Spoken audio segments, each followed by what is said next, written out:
the budget team for all the work that you did in preparing for this. Our questions today are going to be just more for an understanding for us, so that when we go the next meeting to approve this, that all of our questions have been answered and the public had an opportunity to watch this process unfold as well. Special thanks to Kylie Goffner for putting together just the schedule that we have here today, the scheduling everything, talking with the department heads and getting this going. And for Tony, she's always helpful, the department heads, and a special thanks to IT for putting this scene here together today. So I want to go a little bit over the reasoning as to why we asked for this. At least from my perspective is that for a better understanding of everything. I'm not going to understand everything even after this session. It's absolutely impossible for me to do that, and I liken it to if you were to have to write a pre-sentence report of 36 counts that included indeterminate, determinate sentencing, enhancements, 1/3 the midterm, ags and mits, all those different things that I can just spew off. You're not going to get it on the first round. So I'm just really appreciative that people are slowing this down for me so that I can have a better understanding.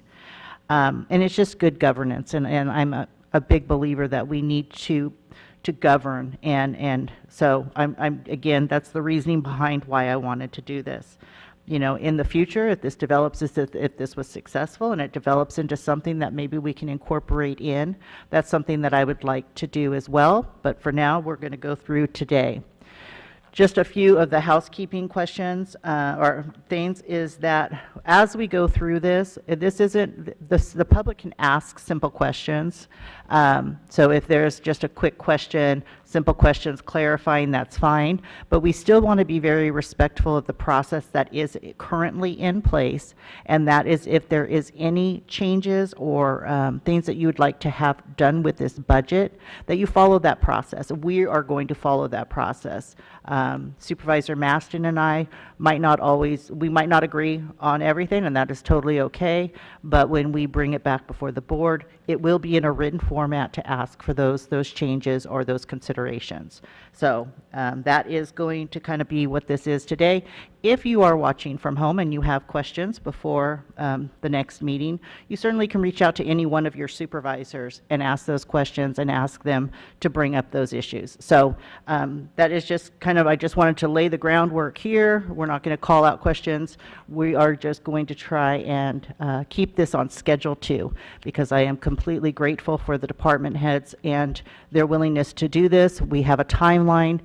We will be moving this forward within the timeline. So that is how I just wanted to open it, and if Supervisor Maston has anything to say. Yes, I need to turn on my mic. I just want to say that I'm really appreciative and excited about being able to hold these workshops with you today and tomorrow. I think that this is a great opportunity for the public and for myself to learn the budget process and the budget for the county.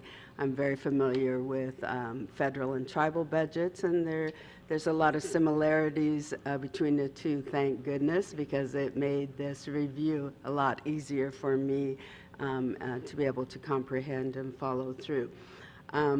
But still it left with a lot of questions. And I am hopeful that through this process, we will see that it is not a painful exercise and that it is really beneficial for all of us to have a better understanding of the county budget and its limitations for state and federal mandated programs, as well as for the limited general fund dollars that we do have available to provide for services and programs. So I think that it's a wonderful opportunity for us, and I'm looking forward to staff and the supervisors being able to see that this was a meaningful and a wonderful process to be able to offer to our residents and to us as supervisors, and that we'll be able to expand upon this in the development of next year's budget. So looking forward to today and tomorrow's discussions. So with that, how we kind of wanted to start this off, and we're going to put the budget team in the hot seat right off the bat, is that we're not asking you to verbatim go through your very thorough board report. And again, I loved it. I was piecing it together. What I would like to do is just kind of like paragraph by paragraph and just say, hey, these are some of the questions I had in this thing. Again, this is no trick questions. If you don't. Supervisor, to start with, it might be helpful because you referred to the budget officer and the budget team. If you them. just say who the budget officer and the budget team were so that everyone knows who those individuals are. Yes, of course. The budget officer is myself, the county administrative officer, Neil Lopez. The budget team consisted of myself and assistant county administrative officer, Randy Hooper, as well as the county auditor controller, Clinton Shad. Great. And you guys did a fabulous job. So this isn't, okay. So the very first thing is that I just kind of want to explain that this is government code. We are required to do this. If you could just give a brief explanation, there's $181 million overall budget. Today we're only going to be really focusing on the general budget. As Supervisor Maston said, is that we believe that the state really, I mean, I want to understand it too, so I'm not going to say that I'm never going to dive in or I didn't dive in, but the state does mandate a lot of that funding, and a lot that we have to do is to continue to get that funding back to us. So today, while we are just focusing really on the general budget, if you could just kind of just give a brief synopsis of that first paragraph, please. In the summary section, Yeah. any particular part? Or Well, I mean, I guess I already kind of covered it for you, is that there is this large budget. We're only going to do that. So I guess my question doesn't need to answer my question. So, Okay. You do talk, why don't you just briefly explain the budget process for us? Yeah, I think what's important too, as you do your opening remarks, for what the overall budget is where the revenue comes from in general, so people have a good feel for what that is, and then what the large expenditures are, and that kind of gives an overall summary of the budget. Okay, what was your question first, Supervisor Stark? Well, You I said mean, I something think first. that just to answer that, it's like we have different funding sources that bring up that 181 million, right? Yes. And then through that, we divide it. So if you just maybe just briefly explain that. Yes, okay. The main funding sources for our non-general fund departments, which is the majority of our budget, a little over close to $150 million, is state and federal funding. There are some maintenance of efforts from the county side of things that are very little, very small for some of our programs. The general fund primary resources are sales tax, property tax, tobacco settlement revenue. We have franchise agreements with some of our local cable providers that provide revenues to us. We also have revenue from other departments in the county for internal services, for our departments that provide services to other county departments like IT, county council, payroll, auditor controller, administration through human resources and risk management. I think those are really the majority of the discretionary revenues, and really the biggest ones are, and things also like TOT tax, motel tax. We also bring in revenues from our campgrounds, our local campgrounds, Florence Keller, Ruby, and Clipper Camp. Those have exceeded revenue projections for the last couple of years, which is pretty exciting, which means people are coming to town and spending Yeah, money. what I'm going to, when we get to that, I really want to highlight the reason why those have increased so much. It's not just because people are coming to town, it's because we had some really good leadership from our building maintenance director. So, okay, so I get that, I understand that, and I kind of want the public just to know that. And speaking to the largest expenditures, of course, from a service-oriented agency like the county is payroll. Of course, it's You said over it's 60% of our 66%. yes. Correct. Okay. Yeah. I mean, and that just is unavoidable, right? So our payroll is, we could, nickel and dime and have people less, but then as you see throughout this budget and through our last fiscal year, is that we have such a high rate of vacancies. There's a lot of various things that came into play for that. However, we've heard time and time again that one of the reasons for that is the pay. So, we're just trying to juggle that, and so I appreciate that.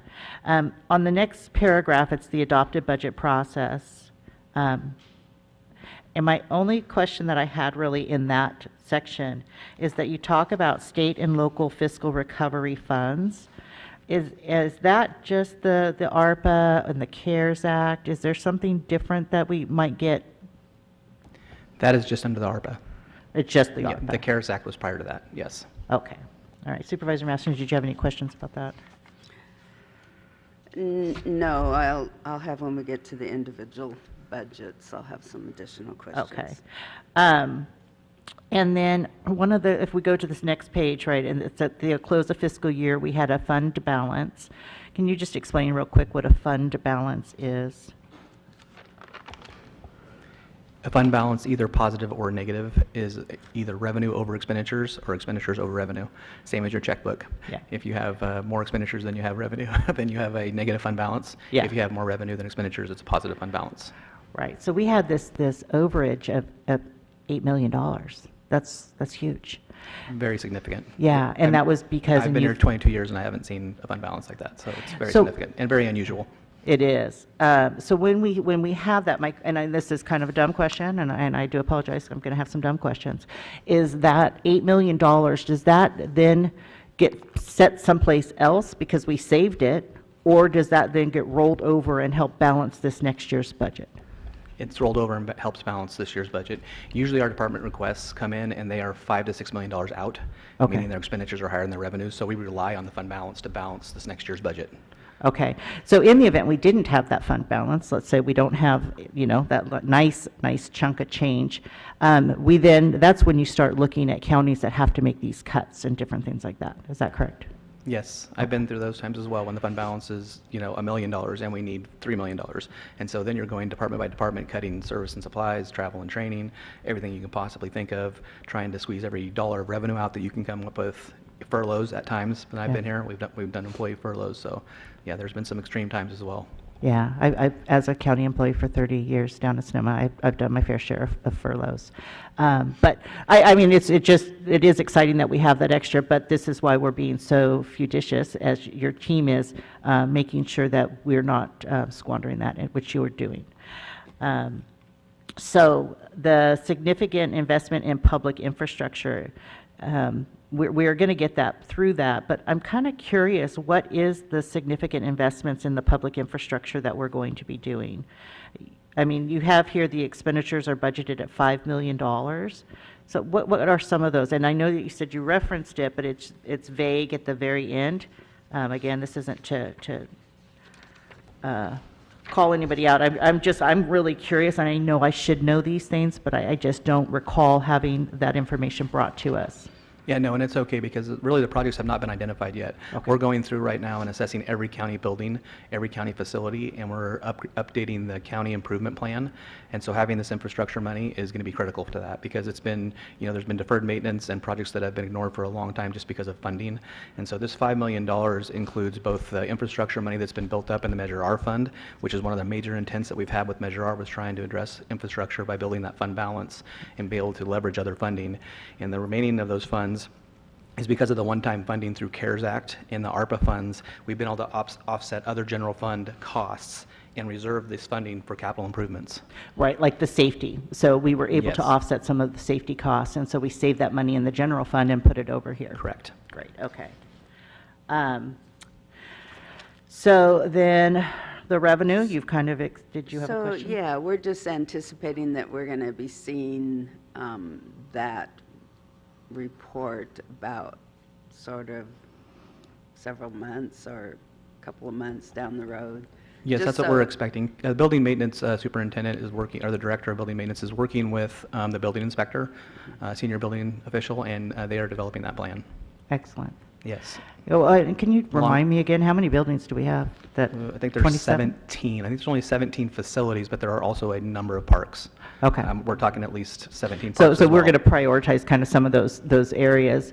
I mean, what we've seen, and what, at least in my just very brief experience here on the board, is that we'll let some things go too long, like the jail. We can just say that. It went too long. And so, then it's paying catch up later on. So one of the things that I don't see in here, and I see that we have this balance that we're going to allocate out, but an ongoing building maintenance. Do we have, is that what this is, this $5 million here? Or do we every year say, you know what, we're going to sock away $500,000. We don't need any roofs this year, but we're socking away that money. Do we do that? In the past, we haven't been able to. Okay. Yeah, really, being honest with you. This is Yeah. really, like I said, I've been here for a long time, and I've never seen balances like this, and it really is because of the COVID. Our spending has gone way down over the last several years. Our revenues haven't been impacted as much as we thought they were going to be, and then we had one-time funding from the federal government, and one-time funding goes away. I've seen that many times throughout my career also, where it's like, boom, here's $1 million, and everybody's like, yay, but then the next year you're $2 million under. So it's really cyclical, and it can change in a moment's notice, so that's why we have to be, very prudent with these reserves. Yeah, and I'm hoping that this is the beginning of some reserves. So. Yes, we are as well. Okay. Because there will be another rainy day, and we'll need, Oh. we'll need them. Right. So Yeah. that discussion, is that actually, because we've identified those funds, there's like 2 million and something that is left over from those ARPA funds. So we have an opportunity here with this budget to create a reserve fund that would allow for it to accrue some interest.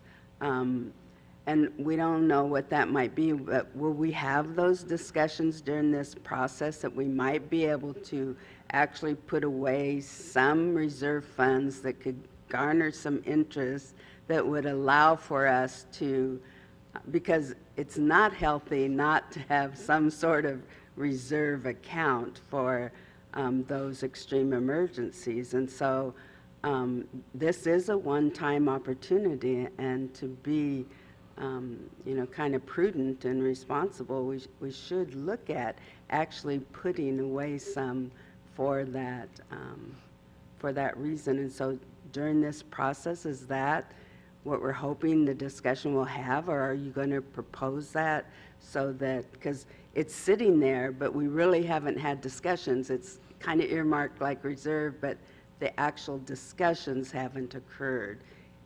Are you actually going to recommend that, or are you hoping during this process that discussion will occur, or? That actually, you may have overlooked it. In my section of the ARPA of the budget report, we are recommending us to establish a reserve. Yeah. Of, I think it's. Kind of seen it, but it was Yeah, kind of. I think it's 2.5 million that we're recommending putting aside as a reserve. And it Now, really. and was that allocated funding or allowed funding, I mean, to start a reserve with that ARPA? Don't we have to? Okay. Yes, no. If you recall back in, I think it was, let's see, It March says- of 2022, the final rule had come out for the ARPA funding, because there was an interim rule at first, Yeah. and we didn't really know, and they really had kind of a number of allowable expenditures that you could use ARPA funds on. And then I think from the smaller counties, they started complaining, saying, this is really hard for us to focus these funds. We need them in other places. And so the final rule came out, and it said that anything up to $10 million can be just lost revenue. And that was huge for small counties, because some of the people received, 30, 40, 100, $150 million. Right. The county, we received nothing near that. Right. So that gave us the ability to claim that as lost revenue, and then it's now at the board's discretion to use those funds going forward. But again, one-time funding. Our general fund Yeah. budget is $38 million, so we're talking about not even a 10% reserve. Yeah. No, and thank you. I know that was in here too, but but thank you for, that's exactly kind of the conversation I want to have, so I get it a little bit clearer. If I could just move on into the, one of the things that you say in here is another revenue-related hurdle is the non-payment of several years of owed in lieu property taxes. It amounts to about $679,000. What, is there anything that the board can do to help us get this collected? Or, I mean, what steps are you taking? I'm sure you're taking great strides, but anything that the board can assist on in talking with the people at the state? Yeah, actually, that was a topic of conversation this week at RCRC, Okay. and it has been ongoing for almost a decade now. Clint can speak to that. I think it was 2013, the last time we received our total allocation. The governor at that time changed the code to say, instead of shall allocate the funds, may, and they stopped allocating them, and so our allocation went way down. And so our calculation is they owe us close to $700,000. And yes, we've tried it. We talked to our senators, our assembly member, we talked to legislators every single opportunity we get, every single budget cycle. It's, hey, remember this, remember this, remember this. Okay. You owe us money. We recently found out that they kind of changed the formula. And Randy, I don't know if you want to speak to that at all. He had discussed it quite a bit at RCRC with one of their members.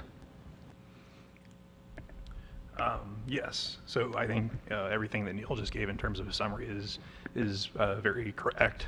The key change was the change in statute. When the statute under the Fish and Game Code was amended from may to shall, that really made it optional for the legislature to allocate funding whenever it was available through the state budget process. And it's been very, very limited. We've received some money, but it's been on the order of 10% of what it should be. Other issues that we have with the administration of the payment in lieu of taxes on the state side is the idea or the notion that it's based on the idea that Fish and Game is obligated under the statute to provide offsets to counties whenever lands are taken off of the tax roll. And so the reality is, over the course of time, these areas that are subject to PIL, these lands, they're wildlife areas that are managed by Fish and Game and the Wildlife Conservation Board have expanded, and there hasn't been any accounting for the expansion of these wildlife areas, which again has the effect of removing acreage off of the county's tax base. So the conversations at this time are really kind of centered on a couple different ideas. One would be just recognizing that it hasn't been properly administered by Fish and Game and increasing that base allocation on the order of double what it currently is, which would certainly be a move in the right direction. The other issue is if you look at the expansion of the acreage, but you keep the funding formula the same, it's going to be a zero-sum game where some counties are going to win, some counties are going to lose.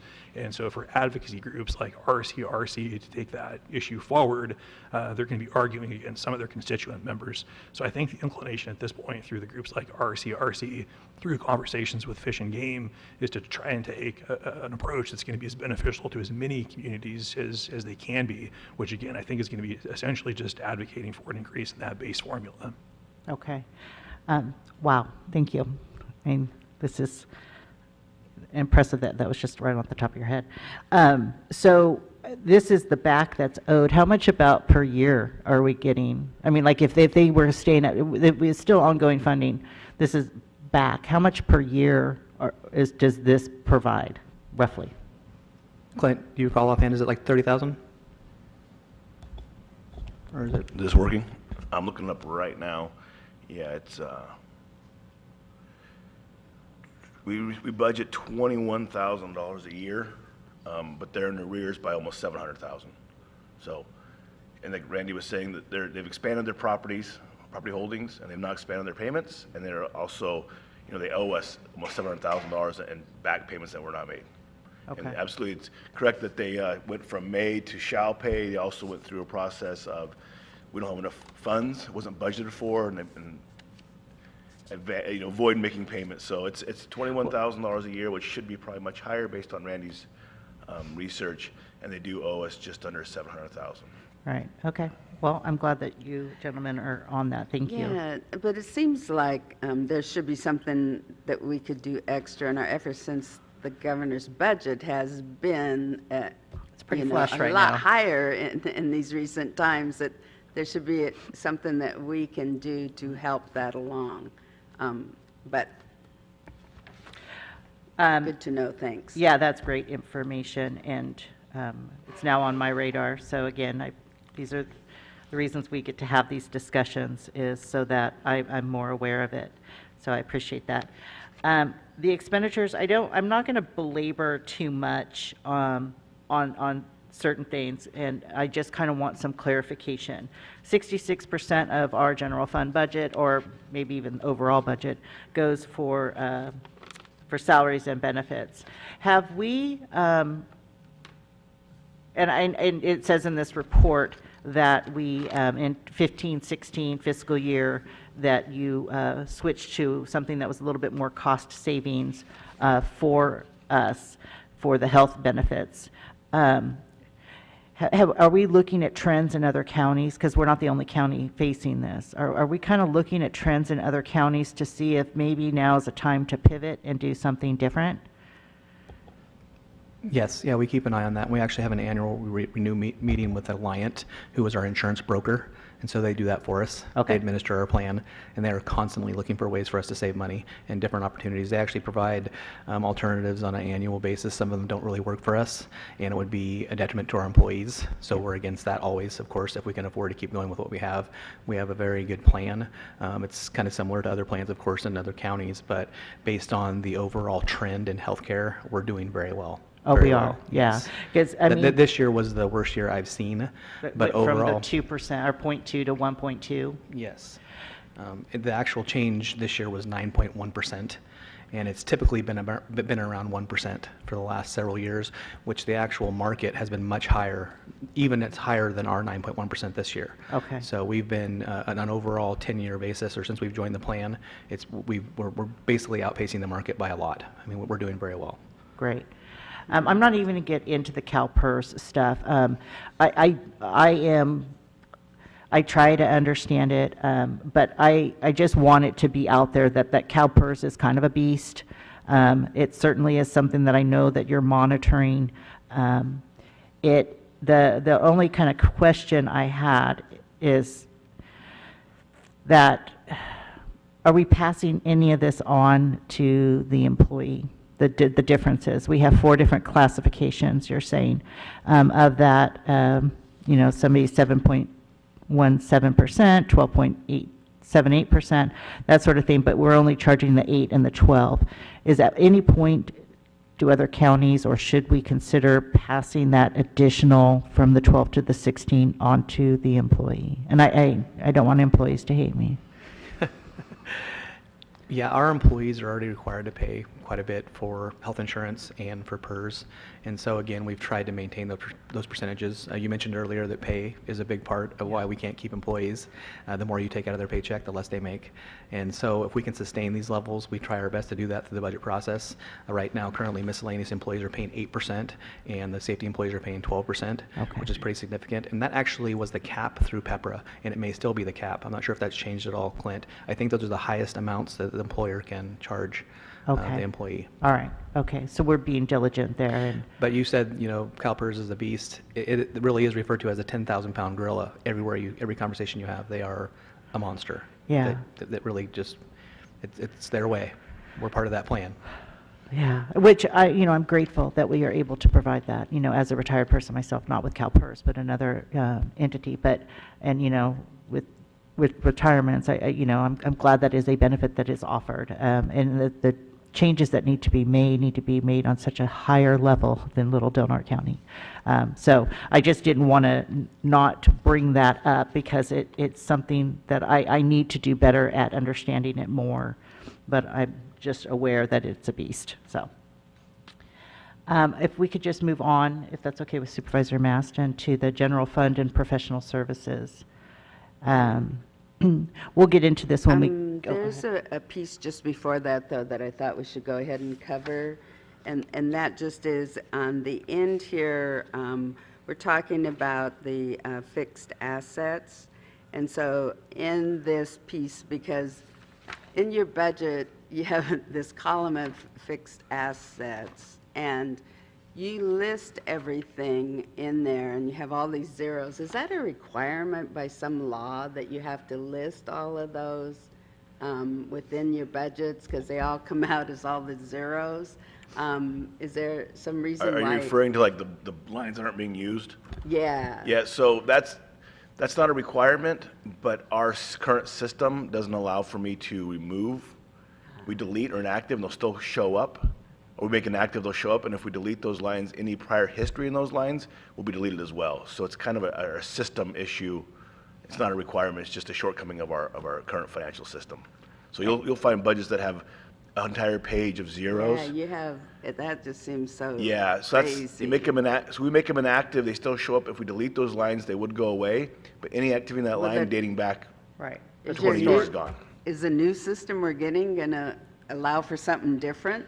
Yes, if we get that'll our new be system, good. it should be a much cleaner system and more up to date. The system we have now is 20-plus years old and has been Oh, that'll be great, adapted. because that just seems adds more confusion to the process, I think, when people look at it, so that'll be wonderful. Yep. But under the, in here, you talk about that This can include, it talks about the types of improvements like vehicles, appliances, and improvements above a certain threshold. And I was wondering what that threshold was. Because you say improvements above a certain threshold, why that language was in there. Are we talking about assets? Or are we talking Yes, about? fixed assets. So anything above $5,000 in Okay. value, we're going to capitalize or make an asset. Okay, great. Thank you. And then the other thing was, in here you talk about infra-fund transfers. And so I thought it would be important when people are looking at this. I'm familiar with indirect costs, but I'm sure a lot of other people who are not governmental are not familiar with indirect costs. So I thought it would be good if you could just give a brief overview of what indirect cost is and what the county rate is, because in here it's throughout your budget. You talk about the infra fund transfers, and you talk about there are transfers from departments. What's the indirect cost for departments that provide services? And then you also have a cost to departments who do not provide services. You have a cost to them for indirect costs also. And I'm wondering, is the rate the same? And just clarification, because it's throughout everyone's budget. So you're doing those infra So if you could fund just give a quick, transfers. what I'm So thinking. just a quick overview, what the rate is and what. So the most common thing you'll see is the interfund cost plan, which is the charging of our indirect rates, and that's coming from our service department. So that would be my office, the auditor controller, admin, HR, county council, IT, all of our service departments are made up of that. And it's not necessarily, traditionally you would talk about having indirect cost rate of 15% or 14%, but the cost plan is actually much more in depth than that. And we go through department by department, and there's different cost factors and how we allocate costs to those departments. A few examples of that would be, there could be how big is your budget for how many claims are being processed through my office. If you have a bigger budget, you get a bigger portion of the share. If you talk about human resources, if you have a lot of personal action forms being processed for one department, they would actually get, that percentage of the share. So it's not necessarily what we do see in other realms of 12%, 15% of indirect cost rate. Ours is actually broken out per department, and it's based on usage and cost factors of the service departments. And you do see that across the board because it's a requirement that we charge everybody the cost plan. We can't not charge the general fund, so you're going to see interfund transfers in the general fund for the cost plan as well as our health human services, first five, even solid waste, some are JPAs. So that's a calculation of all of our service departments based on the year and projected for the following year. That goes through my office, and we audit on that on an annual basis for accuracy. So you're charging each department a different indirect cost rate depending on how much they use your services for? Absolutely. It's a usage-based fee. That makes sense. Interesting. Okay. And that's the standard throughout the state and the counties. Okay. That's how, yep. Okay. And Glenn, I don't know if you mentioned it, we also do time studies. Each of the departments do time studies, and so we record our hours for what kind of functions we're doing, whether it's Good. human resources, whether it's budget, whether it's overall administration, capital projects. If I'm working on grants, I do time studies on a daily basis. And that's how you base. And other departments do that as well. Yes, we try to What get that as much charge detail as is. possible. Yep, absolutely. Great. Okay, perfect.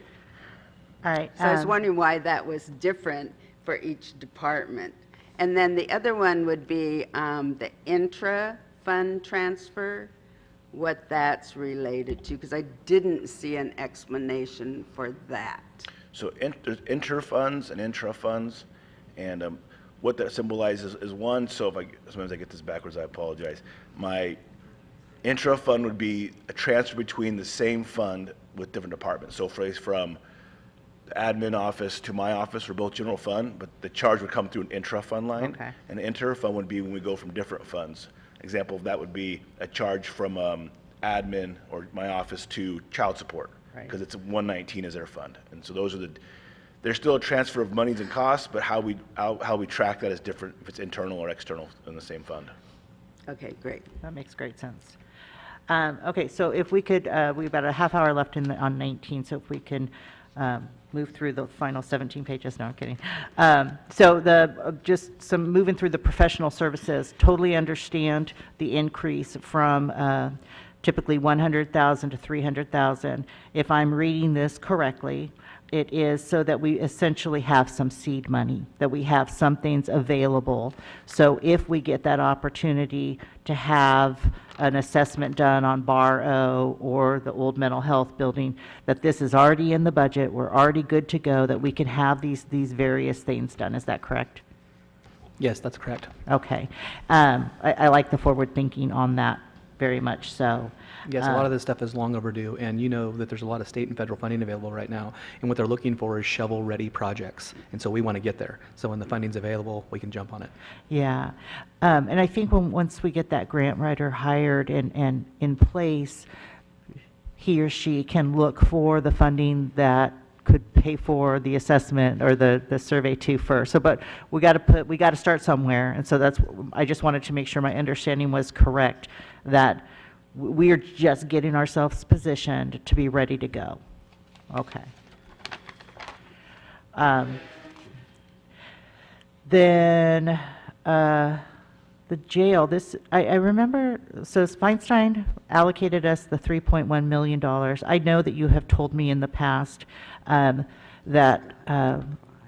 it's being held up because we're not ready, sort of thing. When we hire that new engineer, which I'm hoping is going to come in October, is that something that is a project that we can do internally, or does that have to be out for bid kind of thing? It would be an out for bid type of thing for the jail project. Because it's just... The engineer is going to have enough to do with our county I facilities. know, we and our already have a roads. long list, don't we? Yes, yeah, definitely.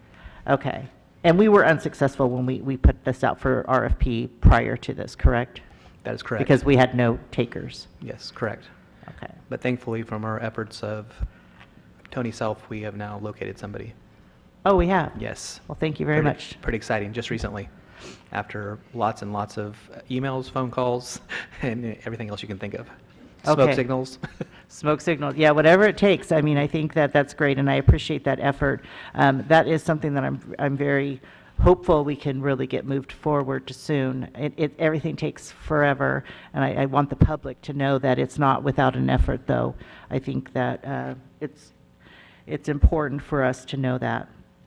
Do you have any questions about that? Because I'll move on to vehicle replacement. So the only confusing thing that for me in this vehicle replacement, well, a couple things. One is I'm curious, have we ever had like a fleet department here where you go and we have one vehicle and then everybody goes and rents those out? Is that something that's just not available for us because of our limited funds? Yeah, we really never had a fleet management division. At one time in administration, we tried to have a fleet tracking spreadsheet. And so we were just trying to track the age of the vehicles, the mileage of the vehicles, and things like that. It wasn't very effective. Okay. The data wasn't coming in from the departments, and so it would be outdated. And even when you sent out requests for information to update it on an annual basis, you wouldn't get responses from those departments. And so without the cooperation of the departments, it's just really inaccurate. Okay. So we have recently started conversations over the past year with Enterprise Fleet Management just to see if it'll be a benefit to our county. It's nothing that we have to be obligated to or set in stone. It's just having those conversations. And with a new director at Health and Human Services, which is one of our largest departments for vehicles, and a new sheriff, which is another one of our departments with vehicles that rely on them for a tool.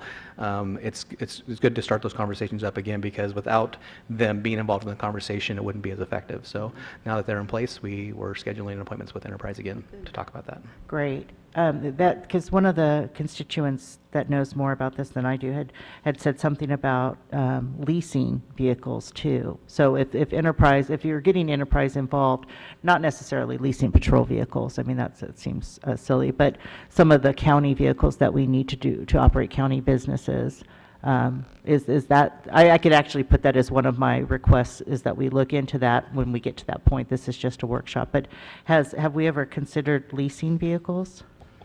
We actually have leased vehicles in the past when we couldn't afford to buy them. So for the sheriff's office, like I said, that are required to have vehicles for patrol.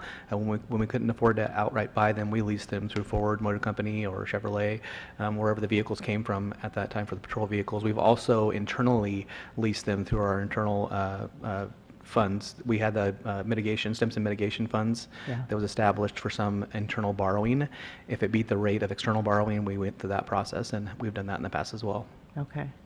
Yeah, no, and I just want to agree that, 140,000 miles on a patrol vehicle is not not safe for okay. our deputies. And so I appreciate that we're looking into that.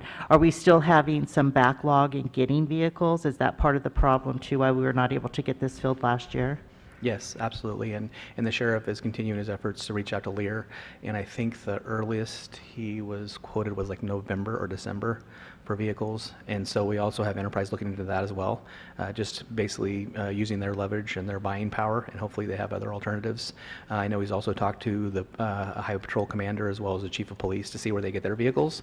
And You so know- we're trying to, turn over every rock and try to find a location for somebody that we can get vehicles. I think the chief of police actually goes through somebody in Idaho. He has to actually go that far away to find a vehicle. Yeah, and that's the other thing I wanted to say is that have we ever considered, and this kind of silly idea, to partner with larger counties, like, Sonoma or Sacramento or something like that, saying, hey, can you order 3 extra vehicles on yours? And, it might help, I don't know, but Yeah, I think, like I said, the sheriff's been very proactive. I think he's done a lot of things through his association, and it sounds like this is common, just like the hiring processes for everybody these days. Finding vehicles or finding fixed assets is become a nightmare. okay. Are you good with that? Because I'll Yeah. move on to the 1.2 million carried forward from the adopted budget. I'm just want to just acknowledge that I am thrilled that that is being considered and allocated for this 800,000 system that we definitely are desperately needing. I definitely wanted to just say that that's a wise use of spending. So, and you're anticipating that has a 15-year life. So you divide that up over the 15 years, and that I'm hoping it helps our departments with streamlining things quicker and whatnot. So make your job easier. I understand the expenditure for it, so I just wanted to put that in there. My other thing, and this is just for a next time, that you, in the budget team, gets written justifications from departments for various things that they want. I would love to be able to see that. Not that I want to micromanage or try and control that, but I'd love to just know what departments are needing so that I'm aware of where we're at. I only necessarily have 2 more years in this role, so I don't know that we're going to do big changes, but for now, what I'd like to be able to see, and that's one of the questions that we kind of present people, is any of those things. I know that you're not going to get every system that you want right now today, but if I at least knew that they needed this system for the last 10 years, I would have been more in tune with it and understand people's limitations. So, but then with regard to what you did select, the budget team did select, I have absolutely no issues with any of them. I think these are good expenditures because it's going to make the services provided to the community that much greater. I want to just take a moment. I'm going to acknowledge him later on too. But the jetter and the duct cleaning system, it's because we have forward-thinking department heads that look at this and say, yes, we can hire somebody to come in and do this service, or we can purchase it and learn how to do that operate that system. That's the kind of things that I want the community to know that we think about, and we're doing. And so I just wanted to point that out. And before we move on, Supervisor Maston, did you have anything else? No. Okay. The contingency budget, totally understand that. I didn't really have any questions with regard to that. We are putting the 200. I just had a question because it says that for this, that we do these loans to these community service agencies. Do they pay these back, or is this just, is it ongoing? Because if they run short, so we have like 200,000 in here. I wasn't sure how that works. It's spelled out in the government code that I put in there. They can pay interest. You can loan them, and the board can choose to have interest charged to that loan. It can also, under the board, can choose that it could be a hardship to the ratepayers and not have them pay that back. And as the county service area, the board can choose to use general funds to backfill the operations of that district. So this is just what we have in there in case they have a shortfall and they need it. Right. Okay. That's correct. Yeah, and we recently had something like that on the board, and it was really spelled out. And I don't know if you were here yet for that, but so again, I understand at least that part if the, I understand it. I just was curious. yeah, no, I appreciate it because I don't understand a lot, so I'm. Merging of the building maintenance, we can talk about that when we get there, because I do have some specific questions about what funding got transferred over and what didn't. So if you don't mind, we could talk about that later. The non-general fund, we talked about the revenue that comes from that. So I completely feel enlightened on that. Again, the request for more staff and that every effort must be made to fully fund each request. Again, for me, just in the future, I would just like to know, like, which ones didn't, were on the chopping block. Not because I want to micromanage it, just because I want to understand that building maintenance asked for 4 new people, but we weren't able to do that. I don't know, I'm just making up a scenario. But we weren't able to do that because of X, Y, and Z. But knowing that building maintenance feels he needs 4 more people, it helps me understand when I get calls from the public about where is he, why isn't he doing this? It's like, well, he's feeling some pressure. And it just helps me at least be a little bit more sympathetic, I think, with that. Actually, through the staffing request, he had only requested 1 new position, which he was receiving this year. Yeah. I think a lot of us who have been here for a long time, like Alan, when it comes to the budgets, you're kind of shell-shocked because in the past it's hard to get a new position. Those are permanent investments. You don't want to, fund them 1 year and then say your job's gone the next year because you don't have the funding. He does need more people. There's no doubt. He has a lot of facilities. He has a lot of parks. And right now, like I said, with the current fund balance, you can say, hey, let's give him 4 more people. But then in 2 years from now, when you're in the worst position, you're like, now 3 of them are gone. So you really have to weigh that and look into long term. Yeah, thank you for that, because it's something I don't think that maybe I see. And so it's true, we have to think, 5, 10 years down the road for that. So we have about 15 more minutes and we still have a lot of pages, so I'm just going to kind of rush through real fast. You have the positions that you want to establish with the paralegal too. I love that idea. Risk management technician, the parks maintenance worker, the admin assistant from the sheriff's department is just a reclass, not necessarily an adding a position.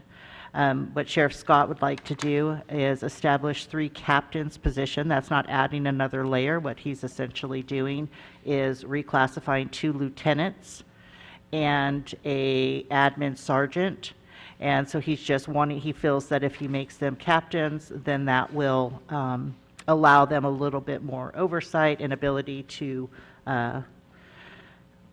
help manage the department. So I get that. And then what the public should know is that we have authorized, because we're trying to get some things cleared up at the jail, I believe it's 5 additional correctional officers. We currently have 10. This will bring us up to 15. That'll help us really kind of hit those Title 15 requirements that we may have not been able to fulfill in the past, but we are certainly looking at the fact that we need to get those things done. Am I correct on all that? Yep, absolutely correct. Jump in if I'm not right. And then the correctional technician too. So those are the things that we're adding. We're eliminating, but not really, the sheriff's sergeant and the 2 lieutenants. We're just kind of modifying and moving that around. And then reclassifying the sheriff's secretary to administrative assistant. There are some salary range adjustments, long overdue, and I do believe that these are necessary because of recruitment issues. And so I'm actually okay with that. I'm just kind of going through this. And then the change of status, moving the risk management person from mid-management to confidential. Is that correct? Correct. Okay. So Measure R. Let's get into that real fast. Do we want to do that here or when we we want to get to Measure R. section? Okay, we'll do that as a separate section. Measure R is very vital and important. As you can see, we have very limited funding, so I do definitely not want to pass up on that. I do believe that we already kind of talked about so we'll go to the American Rescues Act section here. I believe that we kind of talked about that. You informed us that because of the changes in the way that we can allocate that, we can put that someplace else. How much did we initially receive from that? Was that $5 million? No, or am I mixing? 5.4 million. 5.4 million. And the board, prior to Supervisor Maston getting on here, we did opt to allocate some of those to the public safety employees, increase of the jail and juvenile hall medical, which came at a very nice time. Hi, how are you? And the generator project, that was 400,000, that's correct. That was definitely necessary as well. And then the COVID response and the professional services. So I don't necessarily have any questions. I understand it, at least that portion of it. And then the change in the interim rules and that sort of thing. And so then it just would kind of just lead me to then this last part, and that's the capital projects. And I think you touched briefly upon those, that we are in the middle of identifying those particular projects. Can you talk just a little bit about some projects that were able to be completed last year? I think we had a few. Yes, we did. We were able to complete the boiler project here at the Flynn Center, which was long overdue. A lighting upgrade for several of our facilities. We completed the roof next door at the Manual Arts Building. We completed the roof at the jail. The jail, new roof. Tony can probably speak better. Am I missing anything? Yes, that's what was completed this last fiscal year. Okay. So all significant projects, and to get that many capital projects done in 1 year is a win. Yeah, it really is. And not to mention, and we'll get to Measure R, just some of the increases in the staffing so that we can go get even more done. So, do you have any questions on that? Because we're about 10 minutes out if you have some questions. No, because we'll go in more depth in Measure R when we hit that budget, so. Okay, well, we actually could do Measure We R could do now. Measure R Yeah, now. let's do Measure R now, so that, because we have 9 minutes, and then Okay. that way we're not going to hold up departments later on, That if you don't works. mind. That works. Okay. So, Measure R. I don't really have any confusions with Measure R, but I would like for us to take this opportunity to let the public know exactly how those funds are allocated. So if you wouldn't mind, either Clint or Neil, kind of talk about the breakdown. There's a chart in here. The breakdown is the sheriff's patrol, so $421,000. That was to retain them, correct? Okay. Yes, both for recruitment and retention. Okay. And I think that, combined with the fact that we have a new sheriff who has some different ways of thinking, I think that we're really going to get this department very healthy soon. And you know, you have to pay for the quality, and I believe that is increasing. So I'm happy to see that. Yes, absolutely. This was a wage adjustment that was long overdue. Our safety employees have been the most out of market on every comp study that we've done since I've been here in my 22 years. So this was a step in the right direction for sure. Great. Supervisor, that also included, obviously, the cost of living. We also added a dispatcher full-time and records clerk full-time. So we added new positions with that funding as well to better serve. Thank you for clearing that up, Yeah. Clint. Did that include any new patrol officers, or just the dispatcher? We just added a dispatcher and a records clerk full-time. And a records clerk. Okay, excellent. We're adding the new positions this year in the jail, like you mentioned, from other funding, so. No, okay, so that'll be from another funding source. So it has here that the jail portion of it is 168,000. Again, that was for retention. Did we add positions out of that at all? No, that's the recruitment retention, that's the wage adjustments. Perfect, okay. Probation, same thing, recruitment, retention, wage adjustments for the safety. As Mr. Lopez stated, that safety has been so out of market for so long that this was an opportunity to be able to get them so that we can retain them. District attorney, was that added position, or was that? Wage adjustments Wage adjustments. for the investigators. Okay, and the same with the sheriff coroner. Okay. Animal services, I'm excited about animal services for Measure R. And this actually included a new position? Yes, we added an animal supervisor position. I believe is that main cost there.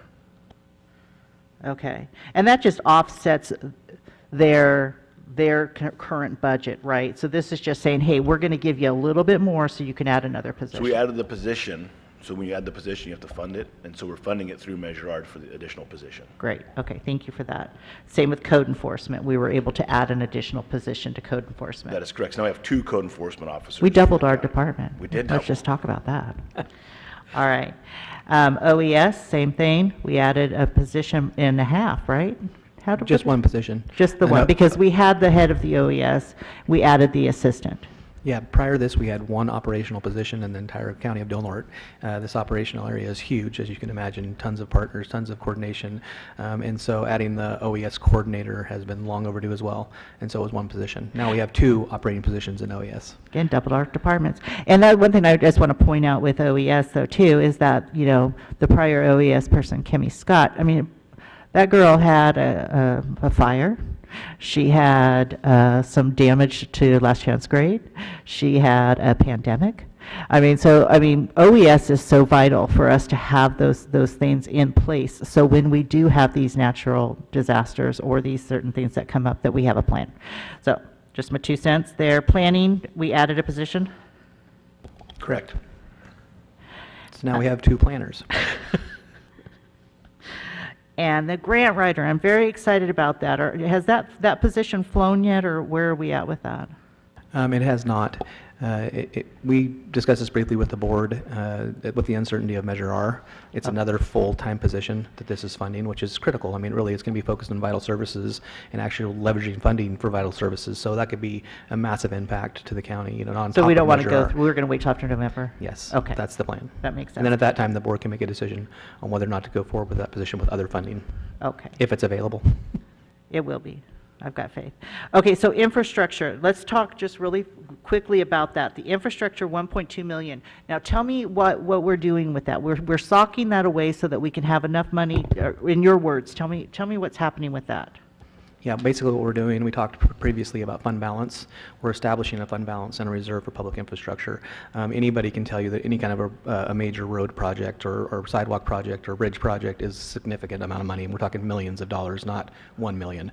And so our hope is to be able to use this funding to leverage other funding that's available. Lots of times funding will come through for a project that has a match required from the general fund. We've never had those funds in the past.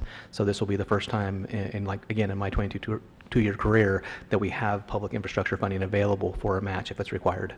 Yeah. Okay.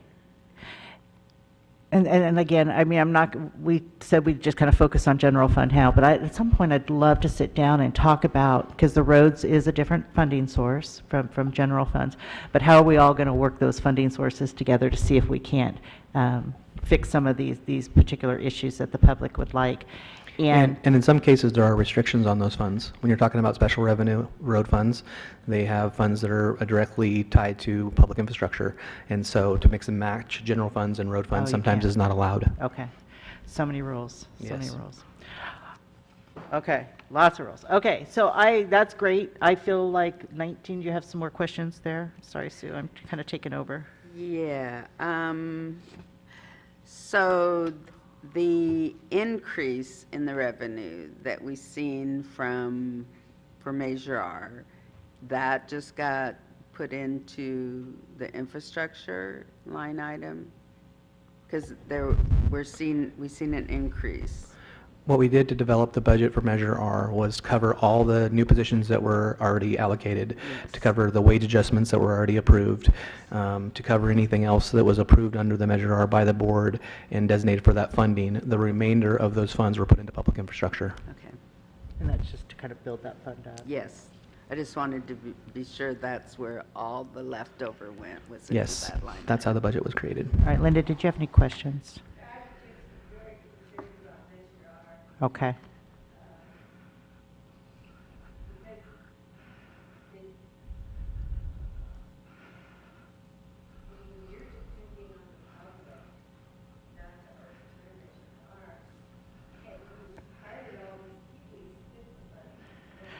Well, yeah, I'd just like to answer that, is that we spent the money because the voters approved it once. And so, and I understand that they have the opportunity to withdraw that, and then we'll just have to adjust if we do. But when we initially, well, Super, Yeah.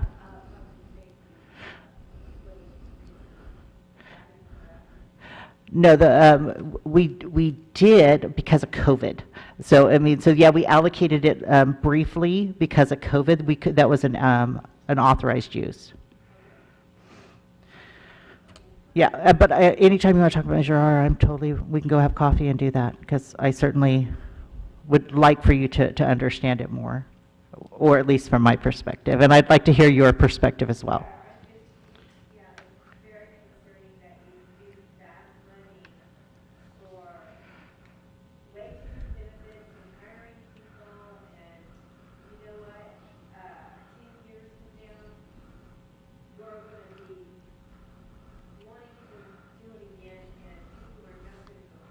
Okay. I know, but Well, wait. yeah, and I respect that. Wait, I just want to hear her complete, sorry. her.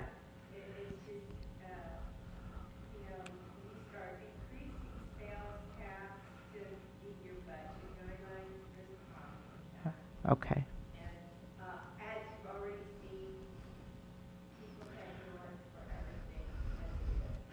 Yeah, and my argument for that is that I've been living here pretty much my entire life, and we've always headed north. So it's a luxury of living near a state that doesn't have taxes. But thank you for that, and I appreciate your input for that for sure. Okay. I'd like to touch on that just a little You bit. bet. From a taxing perspective, there are lots of local governments and cities that have taxes for vital services like this, public safety, as well as the other services, animal control, code enforcement, because what the state will tell you when your general fund is insufficient to fund these services to meet the demand. We have over 350 calls for our code enforcement every year. We have over 400 calls for our animal services every year. We now have a department of 3 and 2 in those departments. And so this is to meeting the demand of the public. And so what the state will tell you when your general fund discretionary revenues are insufficient is like, you have taxing ability, tax. Right. Okay, well, that just moves us straight up to 10. At any point, if any of you need to just get up and go to the bathroom, you certainly can. I'll take breaks if Supervisor Maston and I need to go, but don't feel obligated that you have to sit right here. So from the 10 to the 10:30, we just want to talk about administration and BOS. So we are, again, just talking general fund. General fund is the 101 in this, how it's earmarked or how it's identified. These are things that I'm just learning, so I want to share. I learned something new. Just one question before we get into the specific budget, and that is, I'm wondering, it's a banking and investment.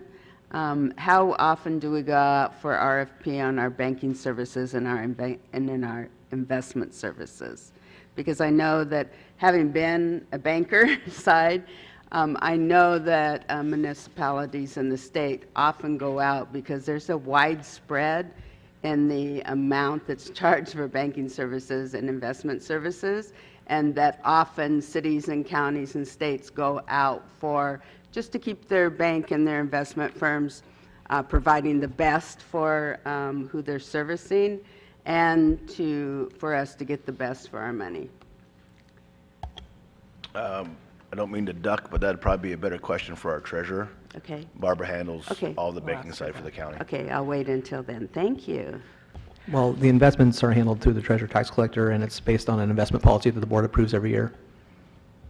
Okay, I'll ask that question though. And then. local government investments are very restricted. Yeah, I understand that. I understand for that, but still, that does occur. Just so you know, it's a standard practice. Okay, so the first part is Department 100, miscellaneous revenue and expenditures.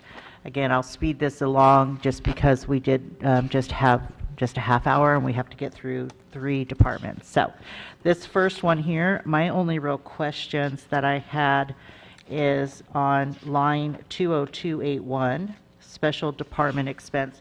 Linda, would you like an old budget so you can follow along? This is last year's, but at least you can kind of know what we're talking about. So this is, it has on that line item that $253,000, Can you just tell me real quick what that was for and why we don't have any special anticipated expenses this year? And if it's a question that's like, oh, I'm just under Fund 101, Department 100. So miscellaneous, we don't necessarily have pages, sorry. Yeah, sorry.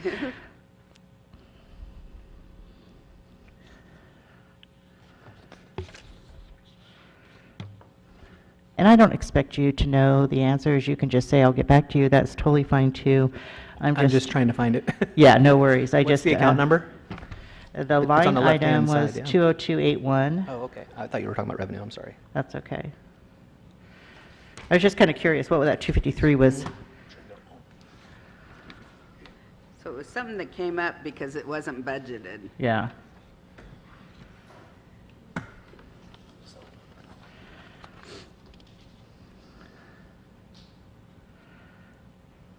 Oh, I know what that was. Okay. Yeah, it was a settlement through a workers' comp case that Trindle negotiated for us, and the funds came directly to us, and so we returned them to Trindle for our workers' comp insurance. Thank you. See? Yes. I knew you'd know.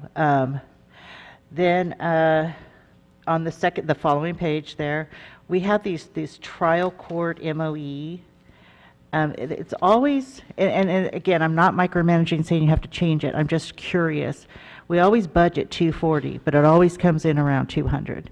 And so I'm just kind of curious if the trend is always that. Wouldn't that $40,000 be better allocated someplace else? Or is that just kind of what you want to do to pad that just in the event? I can field this one for you. Yeah. So the trial court MOE is actually tied to a revenue line. Let me scroll down here and tell you which revenue line that's going to be. It's 90210, trial court revenues. Okay. And so what I do is I do an estimated from previous year. And what happens is for every fine that comes to the court that comes to the county, there's a sharing, we share that through an allocation with state agencies or trial courts themselves. So that's the 60-40 split of every dollar that comes in that goes back to the trial courts. The reason why I leave it at 240 and 400 is some years we've had higher. If you look historically, 2 years ago it was 233. Okay. We've also seen the state come through at times and forgive fines and fees, reduce them. So that would impact that number. Now, we don't know they're going to do that until they do the forgiveness or things. So that 240 seems to be the standard over the years that keeps us within budget. Okay. If I were to reduce it and we were to receive more money coming through to allocate through fines and fees, I'd come back to the board and do a budget transfer. This just kind of sets that groundwork ahead of time. Okay. I said 2 years ago it was, or I guess this would have been 3 years ago from current, it was 234,000. So it really depends on what's being processed. Last year we were low. COVID with the court shutting down slowed things down, the forgiveness of different fines and fees. So those do impact that number, but that's why the 240 is there, and it's tied to a revenue line. So I reduced the 240, I reduced the 400 as well. Excellent. Okay, and then I now flip to page, and I'm on line item 40621. I just want to point out that that is the 200,000 for the vehicles that are not sheriff. Correct. Okay, and the 1.2 million is just a miscellaneous asset because we carried that over, and we are going to be using portions of that for the new system. Correct. Okay. See, I'm starting to get it, guys. And then this opt-out capital improvement under 70910 is the 1.5 million. That is where are we putting that someplace so that we have that available? Yes, these are the funds that it's transferred into the capital improvement budget we talked about at the end of the budget report. Okay. This comes from the general fund. So these are like discretionary revenues that have been freed up through the CARES Act and the ARPA funds by offsetting other costs. So these are the funds that are available to transfer to the capital improvement project. Great. You know, I can touch base real quick. We mentioned earlier about the large fund balance moving forward, and what do we do if we don't have that? Things like capital improvement, things like the systems would be heavily discussed. Can we afford it or not? So this is where we're actually taking advantage of having some money available to make some investments in our infrastructure going forward. Okay. Great. Thank you for that.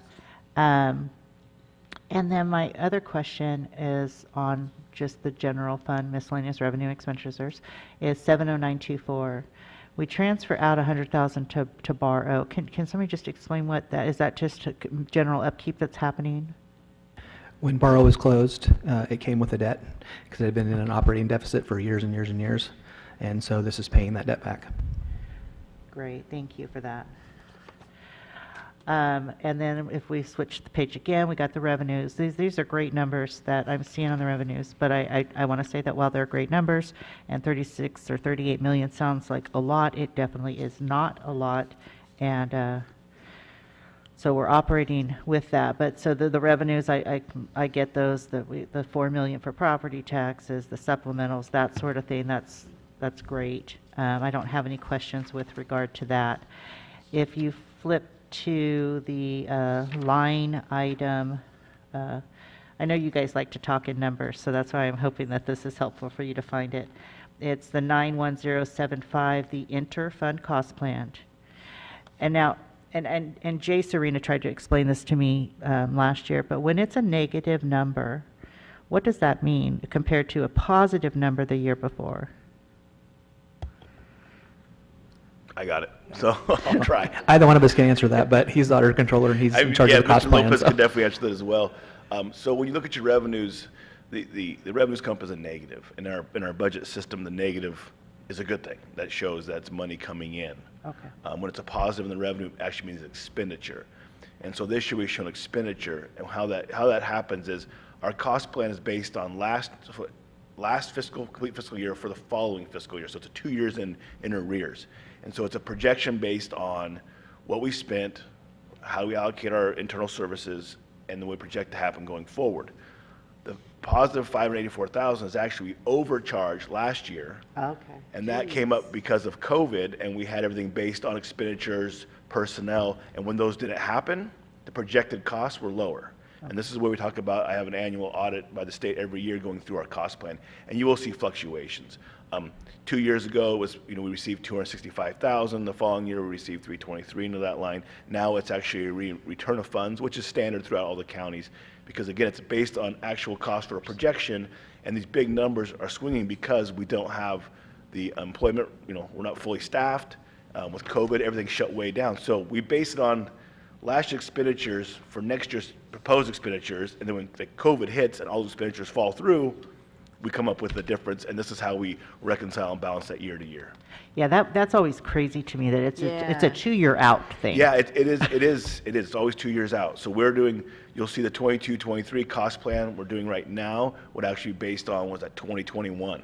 Yeah. So 2021 closed out for this year. Now this year's will be on the, was that 24-25 fiscal year? Yeah. And So that's what we have, and when we have cost of living adjustments and added employees, that's how we have those ups and downs, we'll call would it. this new system change that, or is this just how auditors do this? This is how it's processed Okay. through the state. One way we can do to reduce those swings is if we did a lot of direct charging, which we do some direct charging, but at the end of the day, it's very difficult to figure out my time directly to admin or directly to Health and Human Services. And there's an entire section of the state controller's office based on the cost plan, because this is how it's calculated throughout the state. Yeah, okay.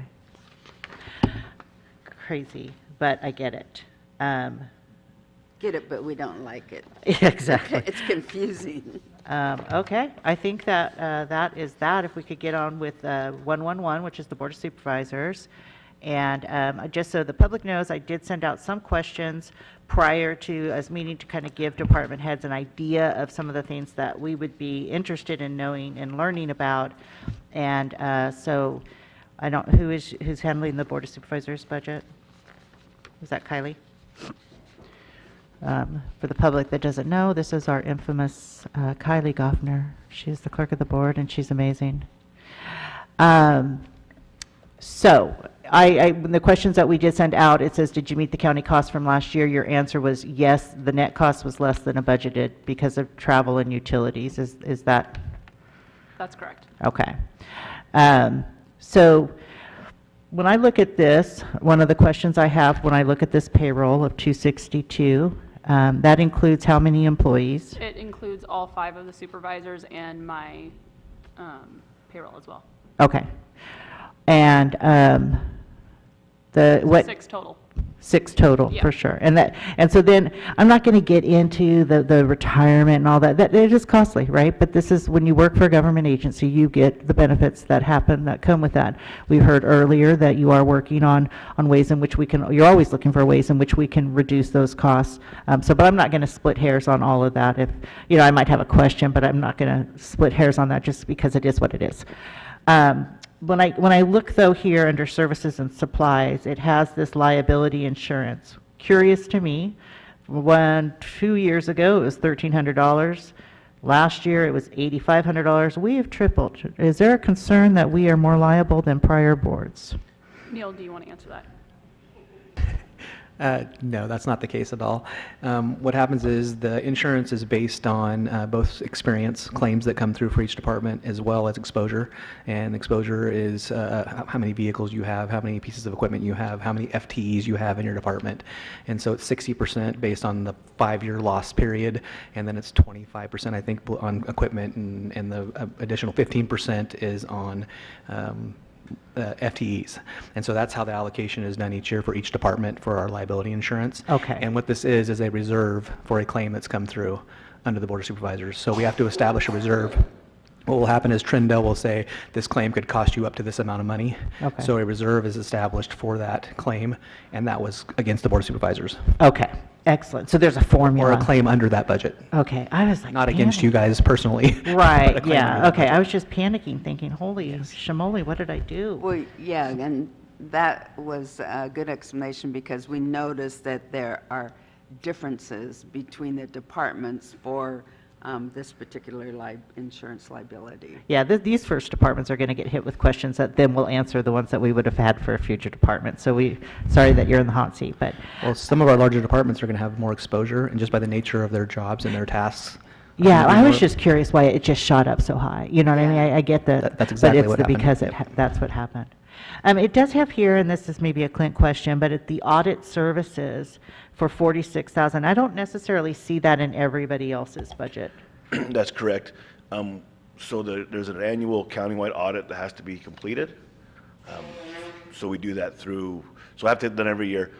We charge that to the Board of Supervisors budget in its entirety, and then we use that in part of the cost allocation to other departments. So Excellent. instead of trying to go through, I'm not sure how we would do it, but break out, $50 per department or $100, we go through the cost plan on that one, and then we base it off on the board's allocation. Okay. Then, question for utilities. I noticed that the Board of Supervisors utilities is $12,000, but then admins is $8,000. I'm just kind of curious, like, how is that broke up? So we actually get one bill for the whole Flint Center, and we actually break it up by each department, and it's based on square footage. So admin and BOS share an office. They go by the square footage for all the offices and then the board chambers. So that's how it's broke down. Each month I get that one bill and I break it down by percentages, and each department will get billed by that breakdown. Well, that's a very smart process. Thank you so much. Okay, that was all I had for this department. And they were just like red flags. It was nothing too excruciating. Do you have any other questions, Sue? Okay. I just want to thank you once again publicly for putting this all together and organizing this. You did a great job, and I know we've put a lot on your plate, and I'm just grateful. Thanks, so thank you. Thank you. And that wasn't so painful, was it? No, it's fine. No. Thank you. So far, the process has not been painful, has it?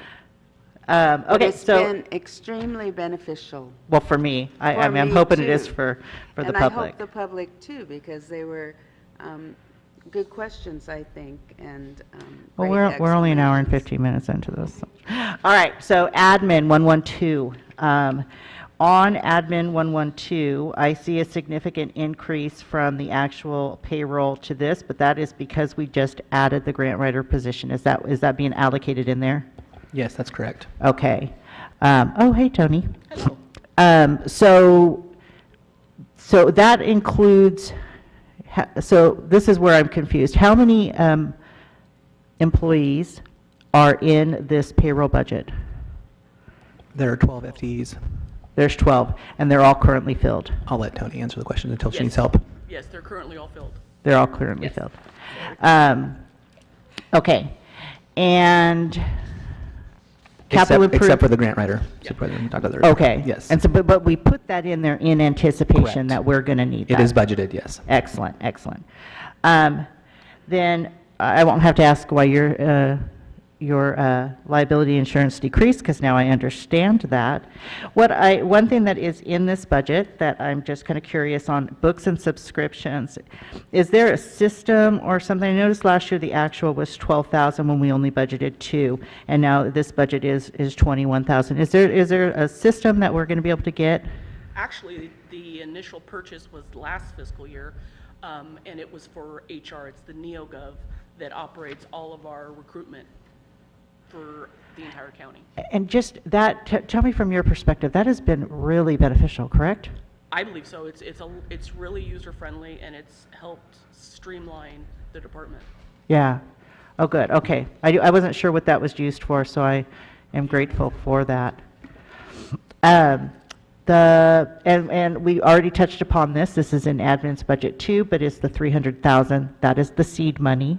That is to get us ready in case we need to do that. We already did touch upon that. And I'm glad that you're here because I know that you're going to know the answer to this. The professional services for the homeless outreach. Now, we don't have anything budgeted this year. Is that something that we are putting someplace else? No, actually, that was initiated a few years back, and what we had done, and we had obtained a grant from the Humboldt Foundation in order to operate homeless showers. Okay. Initially, it was a $5,000 grant, and we rented out rooms at the what was now the Legacy. Okay. And offered homeless showers twice a week. And then they purchased the Legacy, so we had to make other alternative location, and we used the rec gym, and I obtained another grant in order to operate that. We've since used those funds, and now there's the mobile shower. Now there's the mobile showers, And yes. does the county fund the mobile shower at all, or anything that goes That's with all that? handled That's all through handled Health through and the Human senior centers? Services. And okay, great, thank you. I got the utilities question answered. I mean, it's silly, but, and I got the negative, why we have a negative intrafund cost plan. So revenues, I don't think I have any questions there. But I do want to point out, because this is something that I discovered, and you know, this is budget 101 for Val here, but when the grant writer, you transfer in that Measure R grant writer money under the revenues, so that's where we can see it coming in and going out. That's Okay. correct. All right. Again, I know this is 101 So, for you guys. Supervisor but- Starkey? Yes? So just to be clear, that's where you'd show on the budget side ins and outs. There wouldn't be any transfer done unless actual costs were to happen. So I'll make it clear that Measure R is not being transferred without actual costs to be reimbursed. Does that make sense? No. So on the budget, we're going to show the expenditure of the budget and the revenue on the budget, but we don't transfer any funds unless there's actual costs Okay. associated. Yeah, because, I mean, there's not like some little machine where it's like going, okay, here's $3 here and that. No. So we hire somebody, then I would do the transfer based on actual costs. Okay. So, but here it says transfer in. Correct. So that's money coming. So on the budget side, we budget for the expense for the new position, and we budget for the offsetting revenue. That's the op transfer in to admin for those costs. But I just wanted to make it clear for the public, we don't move any Measure R money around unless there's actual costs associated with that position. So when the Measure R looks like it still has X amount in there, it's just because You have we have budgeted for it, it just hasn't It's not moved been out yet. spent, yes. Okay. So we don't do any transfers unless it's actually been spent. Okay. Okay. Thank you for that. That's So, important. yeah, so the opposite side of that, in the Measure R budget, shows an operating transfer out. Admin shows an operating transfer in for that position and actual Okay. costs. But you But haven't only when- actually moved it Yes, yet. only when the position is filled. Okay. So I know that's been a question of the public. Like, Yes. the money because is it housed in a looks separate like you- fund and is not Right. moved until it's That's spent. where the confusion is coming, because it says here, transfer in. And so it appears Like- that you've already moved the money. So that's what's confusing to the public. There you go. So that's, So- the budget is our plan. Our plan is to hire a grant writer, our plan is to fund the grant writer through Measure R. So we put our plan together through the budget. And then the actual process happens, that's when we start moving money around. I think that would be helpful to put an asterisk under your Measure R that says that.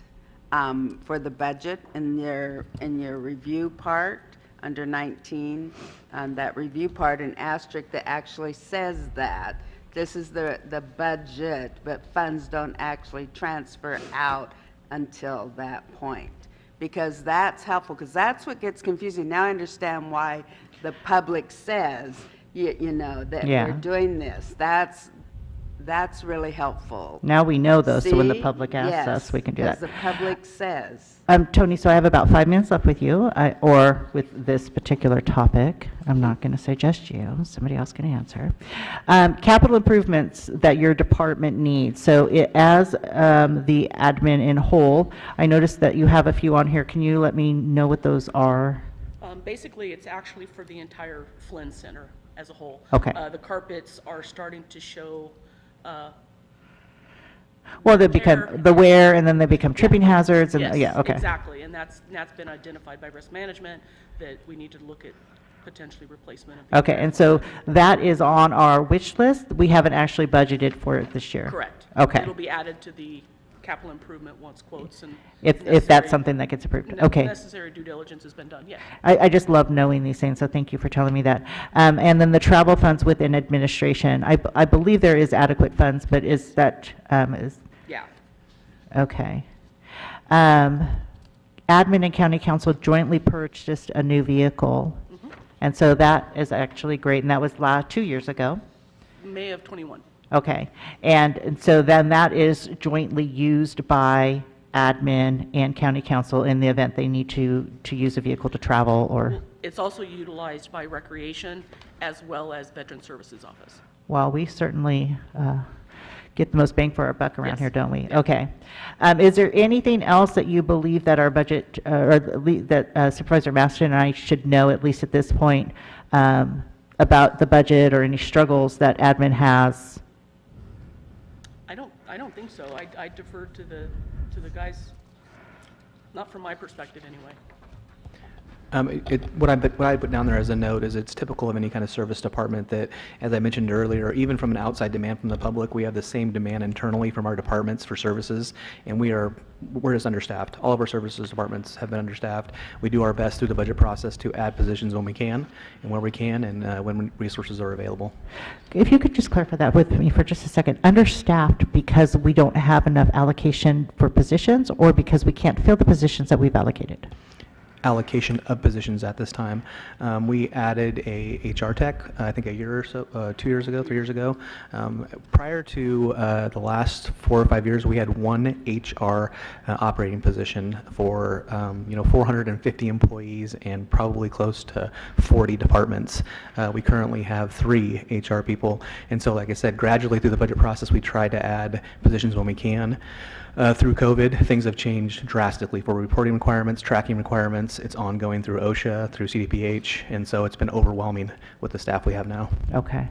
All right. Well, thank you for the work that you can get done with the staffing levels that you have. All right. That is it, I think, for administration and the BOS. We can move on to the assessor in 3 minutes. Do you want to take a quick 3-minute break? Anybody need that? Or can we just roll? Jennifer Perry, I am so Thank excited you. to meet you face to face. I don't think I've ever actually met you. So I'm so happy that you're here. Thank you. So you got our questions that we had kind of sent, that Kylie had sent to the department heads. And so I do have a one question. It's a glaring question. Your payroll, how many employees does that? We have 9 full-time staff 9. members, including myself. So total for your department is 9. Okay, great. And I'm seeing such a huge increase in your payroll from the 2021, which was 241, and now it's 627. And now I understand that we had cost of living raises and that sort of thing in there, but is there any other reason? Did we add staffing or anything like that to have that huge increase? Yeah, well, we typically have an underage in payroll. You know, we've been basically giving money back. This last year, I think it was just shy of $22,000 that we did not spend there because of vacancies. You know, of course, I don't have any actual control over, benefits or the, advancements necessarily when employees hit their tenure and stuff like that. But we have struggled with vacancies, particularly in the appraisal division, for the better part of a decade. It's just a difficult position to fill. The appraisers have to have 4-year bachelor degree certifications. They have to pass state testing, and they are legally required to fulfill continuing education credits. And so for a long time, it was hard to get through the door in the first place and find somebody that met those qualifications that we could legally hire, and then to get people to stick around, of course. Yeah. So you'll see that kind of ebbs and flows, particularly because of that division. We are fully staffed now since February. We're hoping it stays that way. Yes, yes.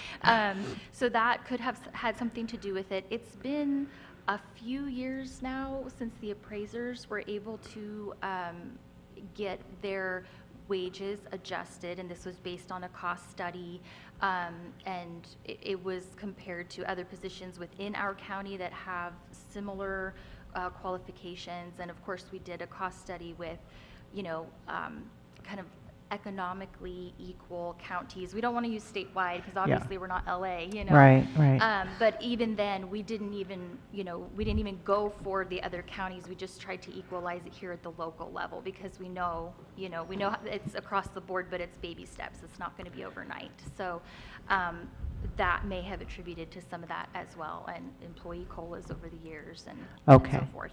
Yeah. Okay, yeah, no, and I want to just say that I appreciate the fact that we were able to have those wage increases this last year because of this surplus and that sort of thing. And so I'm never going to diminish that. I think our employees are worth it. I just was curious because some of the other departments didn't shoot up just as much as that. Right, and we do, one thing, I'll just backtrack a little bit with the appraisers. The position kind of has its own built-in advancement opportunities. So when you're an appraiser, you come in as an appraiser 1, and then we have the appraiser 2 and appraiser 3 classifications. And so that comes with time and experience. And so we have had a couple individuals who have met those benchmarks, who have, earned those advancements, and then, like I said, those kind of built-in wages that go along with that for the employees. It's kind of automatic for the first 5 years. And that is something I'm really happy to hear, is that we have employees that are advancing through the ranks and staying. Right. Because then that experience becomes invaluable for later on. So that is really excellent news. Thank you for that. So you said 9 staff included there? Yes. Okay, including yourself? Okay. Do you guys, and just forgive me for being ignorant, the only thing I really know about assessors is my best friend in high school's dad was the assessor, Mr. Cochran. Okay, yes. So what type of capital improvement things would your department need? Like this new system that is going to help with the accounting, is that something, or have you recently updated any systems in your department? Sure. We don't have an immediate need for anything huge right now. I think the one thing that we were kind of looking at was a new door in our office. It's not been budgeted. It's a wish list item.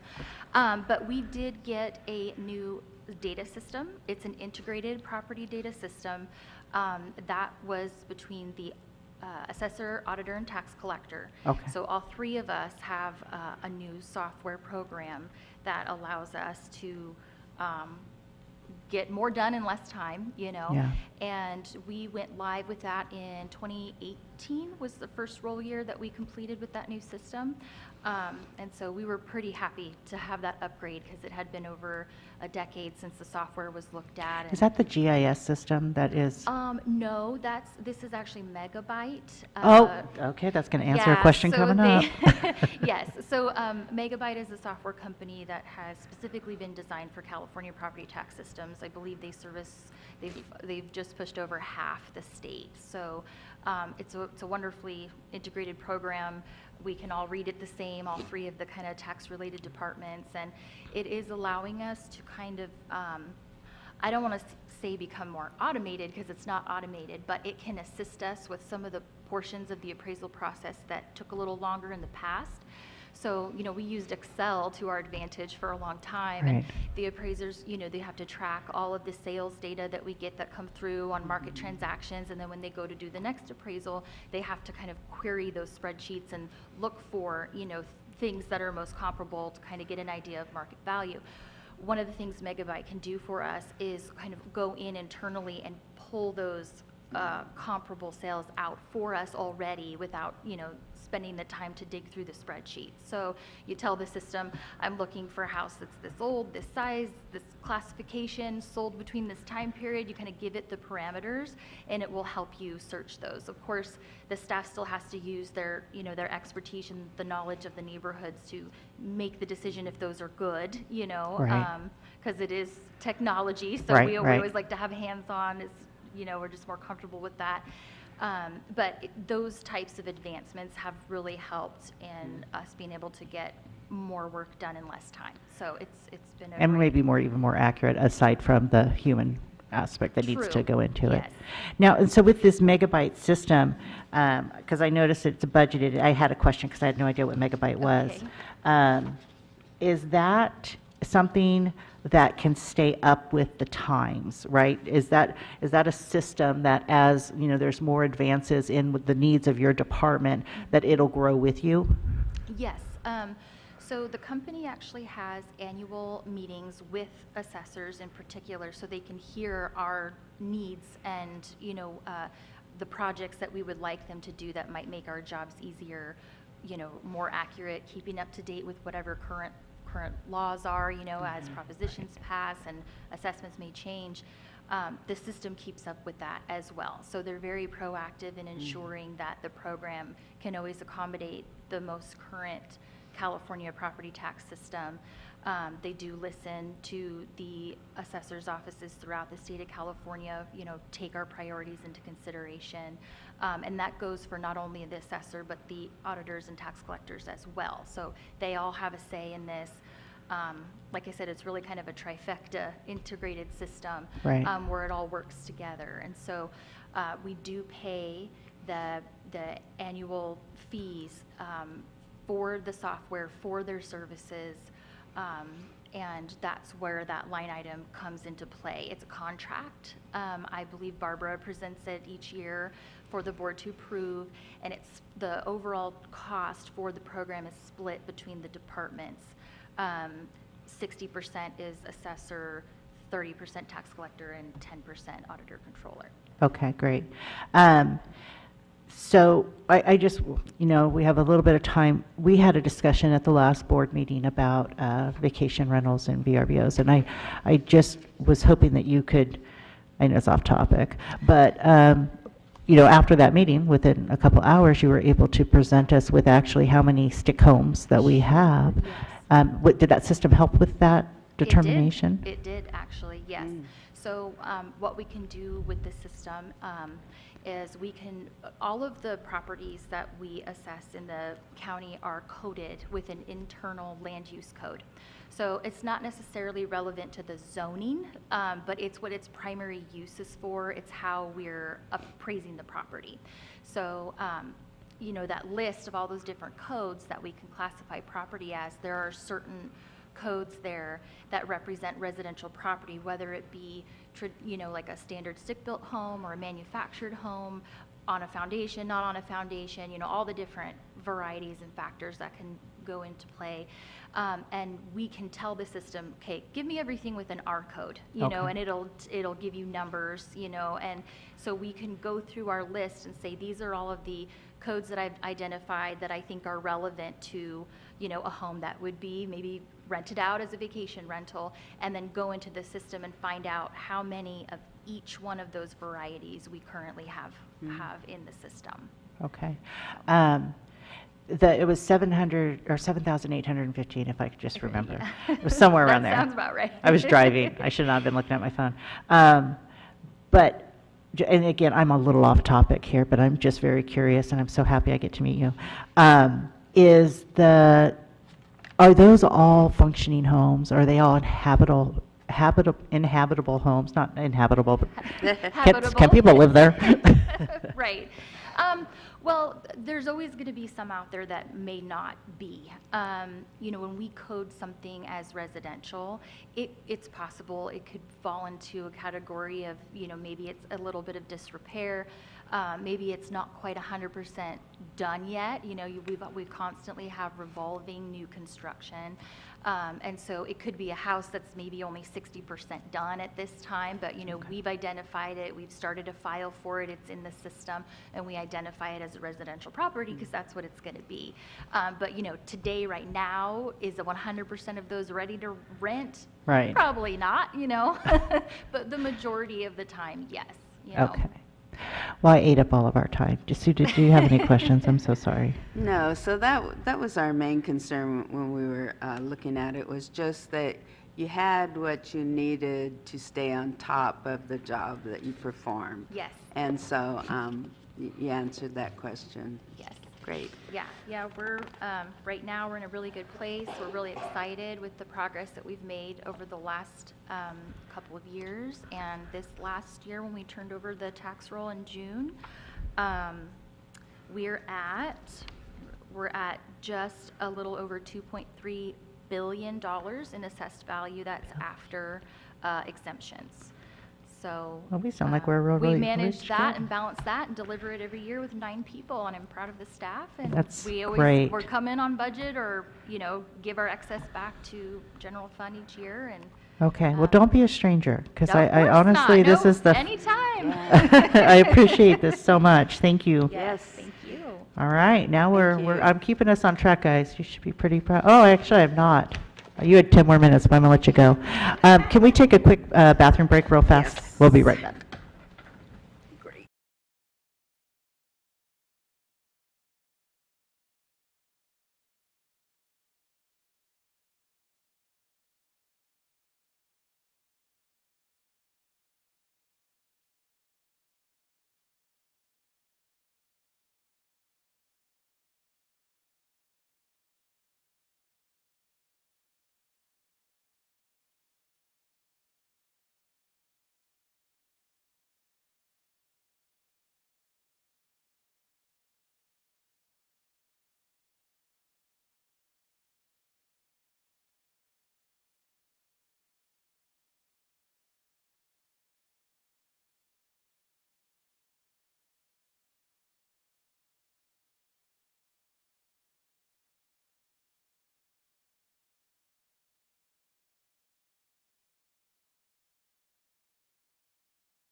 So a couple, we're coming back here, and again, I'm going to be a stickler for keeping us on time. I do want to clarify something, and I appreciate a member of the public pointing that out to me. When I said on the assessor's office, the actual, it was Linda Sutter for the harbor. When it said on the thing, it said 541. I mistakenly said 241, and it increased to the 627. It actually was 541, and so it was just a slight increase as to that, and the explanation was that they're more longer-term employees that were there, and so that I just wanted to clarify that. Before we move on to the auditor's office, is there any quick questions from Linda, who's the only audience member here? Do you have, oh, I'm sorry. Nina, how are you? Oh, good. It's good to see you. I wasn't 100% sure that was you, but now, do you have any questions or any other one? Okay, great. And so I'm glad that he's available too, and because our staff should always be available if the public does have questions. So thank you for citing on that. And it's good to see you, Nina. I'm sorry. You look very similar to our assistant OES manager. So for a brief minute, that's who I thought you were. So I do apologize. All right. We are now going to move on to the auditor controller. And before I get too far into this, Clinton is an amazing human being, and I just want to say that he coaches the JV football team in addition to all the work that he does here for the county. And I appreciate you, appreciate what you do for our community. And the high school wrestling team. And the high school wrestling. 20 years. 20 years. How many times have they won the championship? Well, I think 4 or 5 in a row right now. We'll start with that. Right on, right on. Okay. And the JV football team is 4-0. I know. I'm going to catch it at the next game if anybody wants to go with me. That's home, local. I just really do appreciate what you do for the community in addition to what you do here for us at the county. So we are going to just talk about you. I believe that a lot of this is starting to make more sense for me, so I do appreciate it. Where the salaries, how many employees do you have within the auditor's office? I have 9 counting myself.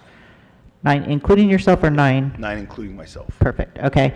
And what, on the break, what Clint kind of explained to me, because his salaries here are kind of a minimal increase. And what he said was that is because his employees might not be at the beginning where they advance quicker for the steps that go up higher. He has some longer term employees, and so he's not going to see that huge jump in salary every year. So is that correct? Did I say that right? Yes, that's correct. When we have departments with newer employees, they have almost an automatic raise for the first 3 years or 4 years at 5%. And when we have departments that have more long-term employees, they don't have that 5%, so a little more static. Also in my budget numbers, I have budgeted for a long-term employee to retire in June. Oh, no. And so she's hanging on for 6 more months, but again, I'm taking a 35-year employee at that top step, and now I'm budgeting for a step A employee. So that also would affect the increase from year to year. Okay. Some of the questions that I have are just super minor. And I just want to tell one quick story, is that I sit on a couple different boards, and some of the boards or the committees that I sit on, they run their funding through the auditor's controller. So First 5, solid waste, those types of things. I was very new in my tenure here, and I get a call from Clint and says, hey, there was a $25 charge on one of these things. And I'm like, oh my God, this guy is like on it. He pays attention to $25. He wants to make sure, and so he's very fiscally responsible with our money. And so I just wanted to shout that out to you. So this question that I do have is professional services. You have 2 line items for that, 20230 and 20231. One is professional services, the other is professional services actual.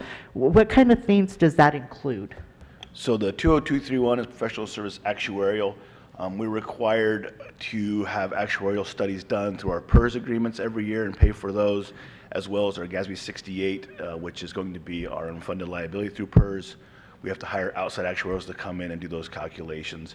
And we budget $10,000. It's been less than that in the last couple of years. We were able to kind of work around some of that. They're good for 2 years at a time, and then with COVID, things slowed down. But again, I put enough in there to cover those costs. Anything we don't spend obviously goes back to the general fund. The other professional service, 25,000. That could be we hired on a new firm coming in. We talked about the cost plan and how detailed that can be and how it's a statewide process. We've actually hired a company starting this last year to come in and work with us on that. So they do this as a profession, and with our limited staffing, it was more cost effective to bring somebody in to help us through that process and ensure accuracy. And they also, when it is audited to the state controller's office, they go to bat for us and defend our numbers. And if there is something that needs to be updated or changed, we absolutely do that on an annual basis. Okay. Not a problem. And then the fixed assets, is the lines are zero here because you just have it for the last 2 or 3 budget cycles. There's nothing that's where it would be. If you bought a printer 3 years ago, that's where it would be? Yeah, so again, with the assets, they were zeroed out. There were some things in there previously, maybe in previous years, that we no longer are buying a printer worth $5,000 or higher. If I were to delete those line items in our current system, it would remove all history. So if you wanted to see 7, 8, 9, 10 years ago, what we do, it would be gone. So we have to keep them still in our system so that we have the data, and it just shows those zeros. And again, my office has very little asset lines because we don't necessarily require a vehicle. Printers now are done in a different manner than maybe 10, 12 years ago. We don't buy them outright. They're leases. And again, if we do buy a printer nowadays, it's not going to hit $5,000 very often. So some of the stuff's old holdover, but the data is in the system. I don't want to lose it. Right. You're one of the most boring departments. So your computers and your software are all up to date for you to, because for your particular job, those are real important. Yeah, so our fixed computers are on the regular county system. We get a new one every 3 years. Okay. We have a new property tax management system that came in that Jennifer spoke to about 3 years ago, and we're looking to get a new finance system. Our current finance system is 20+ years old. It's serviceable, but it makes things much more time consuming, and we have other programs now, access programs that IT has built to interface with our system. So the new system is the plan to have everything up to date, up to current standards, and one total system where everything's incorporated. Like right now I have one system that does the deposits, another system that cuts the checks, another system that does something else, which does work, and IT is very good about making sure that works, but we need to get to a point where we have one Encompass system, we have a vendor we can talk to, we can make updates. And to be honest, with IT, we have an incredible department head there who's been around for 30+ years that makes sure those things run, and I think he might retire in the next several years. And so we need to make sure we're up and running with a system that has its own service. Absolutely. And so would this be similar to the megabyte system that they use, where there is that IT support for the system, and the system keeps updating with the needs of each department? Yes, that is the plan, to have something that's up to date and that can evolve and grow with time and as things change and as our budget changes. So when do you expect that fixed asset will be purchased? So it's going to be a long process. We are still working through the RFP system process of it, make sure we have everything in there, because it's not going to be just my department.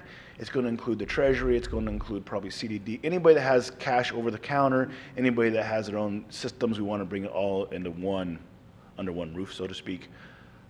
And that's going to be RFP system. We had a meeting, I think it was last week, to try to finalize that. That'll probably take another, I'd say, a month or better to get that out. Once it's out, we have to get our responses. Then we're going to have to talk with the vendors, maybe even have some visits. It's going to be a very big process, and we don't want to waste any effort, so make sure we do our due diligence and we hire somebody new to come in. I wouldn't be surprised if this is a year from now and hopefully we're finalizing. Because once we end up picking the product or the vendor we want or need, now it's the conversion from old data to new data. How do we store the old data for previous history? How do we go forward? And it's a big, heavy lifting undertaking. For sure. Yeah. And I'm glad that you're being very cautious with it and making sure that you're going through all the steps, because I'm more of a let's just get her done, but there is a lot that you have to consider for that. Yes, and like you mentioned earlier, my office services obviously the county finances. We also service the airport, First Five, solid waste, all of the fire districts, several special districts. I mean, there's another 15 to 18 different agencies that we service under my office. So it's the $180 million we see for the county, plus all of the $1 million associated with everything else going on. You know, the main players that we don't service would be the school district, the city, the harbor, the prison. Pretty much any other government agency comes through my office. Okay. So we're much more involved than just the county proper. Yeah. Okay, so that kind of leads me to my other question here, is the inter-fund cost plan. Is that where the agencies and the special districts, is that where they pay you? That's the revenue coming in, is that? So if you look at 70900-799 interfund cost plan, it's $250,000. That actually represents my charges to the other general fund departments. Okay. That's why it's in the 7 series, because it's an internal fund transfer. Excuse me. Yep. If you look down lower in the budget, or I'm scrolling, so you turn the page probably, 91075, it's almost 300,000. That's the incoming the charges, the incoming revenue from our non-general fund departments. So there's two different. It's the same process, but because it's intra versus inter-fund, we record it in two different spots. Okay. Yeah, that makes sense. Real quick, what is the little number, I understand the line item, but on that 199 or the 799, what does that represent? So those are project codes. Okay. And what we do with those is we can use those to track funding throughout budget units. So if we use the number 567, we could tie that to a funding source, and no matter where that funding source travels, we can track it. Okay. We also use that for tracking funding within a budget unit. So if I had a grant, but it's in my budget, I would give that a project code so I can show this project code represents revenue coming in, expenses going out, and we can tie it back dollar for dollar. Okay. You answered all the questions. Do you want to ask him any other general questions, Supervisor Maston? No, That's where I was just trying to. Yeah, just kind of look through. I'm just trying to get these other, It's a pretty boring department for the public that's going to watch this. No, I mean, it's also cut and dry. There's departments work. It's really complicated, and there's different things moving and stuff like that, and the auditor's office doesn't. So aside from this big system for 800,000, which I'm fully in support of, is there any other things that you think that the auditors could use that would make it even more efficient?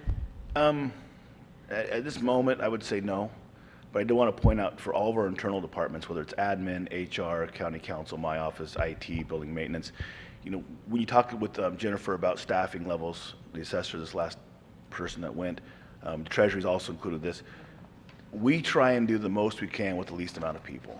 And there comes a point in time where the need's going to exceed the amount of people we have. And it's not just my office. I'm speaking for all internal departments. Mr. Lopez mentioned on HR how there's only been one person added, yet our growth has gone way up. My office, for example, I had 5 people 35 years ago managing $20 million. It's 5 people. Now I have 9, but it's gone from $20 million to $180 million, not counting outside agencies. And that's not to whine or complain. That's just the fact that we're going to have to sit down sooner or later with the expansion of our county and our services and our staffing levels. The internal service departments are going to need to add, which isn't always the most exciting. Maybe it is boring to add an accountant or to add an HR tech or another person, admin. But I want to take the opportunity to kind of put that out there. And I haven't asked for anybody new, so I'm not complaining. We've added 1.5 people since I took office 12 years ago, which is what I asked for, and it's come through, so no complaints there. But just to point out, it is going to come a time with our internal service departments, multiple, that we're not going to be able to thoroughly meet the demand of the people we're servicing. Okay. So that's my soapbox on that. No, and that's exactly the type of thing that I'd like to hear, because again, whether I have 2 more years or 6 more years or however many, that's something that I can at least now understand that, all right, we've got to start thinking about that expansion and how we're going to meet the needs of the community and internally the department. So I can give you an example, and this is replicated, so it's not just woe is me, but right now we have right around 400 county employees, not counting special district payrolls that go through. So we have 425 people being paid every 2 weeks. I have one person doing that entire job. If that one person were to win the lottery and leave, we're going to have a problem. Again, not trying to woe is me or complain, but that situation is replicated in other service departments as well. They have one person doing a major function. Right. So as we go through the next couple of years, I would expect maybe we'd add some more service people to help pick up the extra. Right.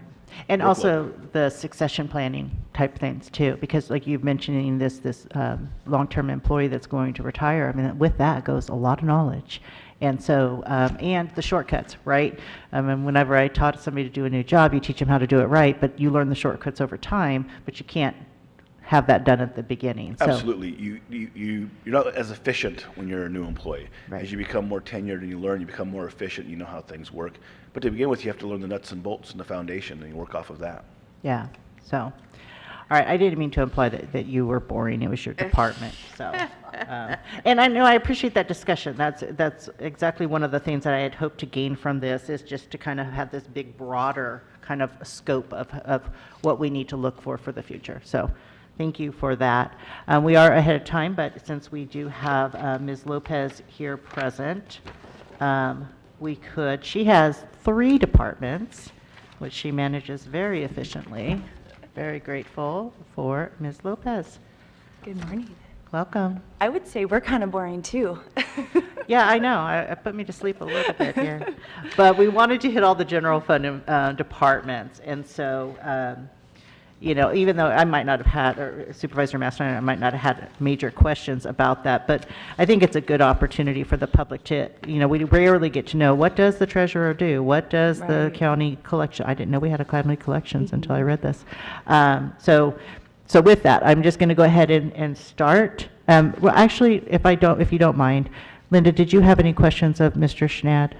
No, I know where his office is. And Ms. Nina? Sutter and I have met several times All over right. the years. You're good there too. Okay, but if you guys have any questions, just raise your hand, or and I appreciate the department heads taking time with the public too. All right, so the wonderful Ms. Lopez. Question.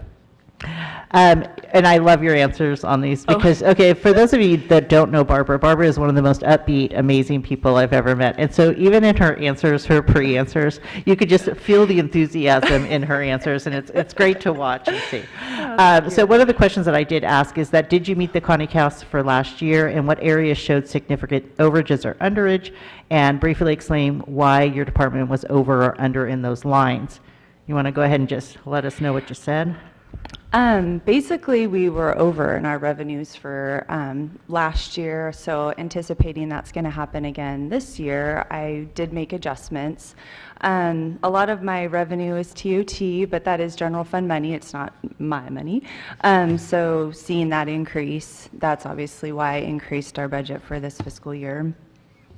A lot of our revenue too comes in forms of collection fees that are for delinquent taxes, fees to redeem delinquent taxes, start payment plans. That sort of changes. It just depends what kind of delinquencies are out there and who's ready to pay.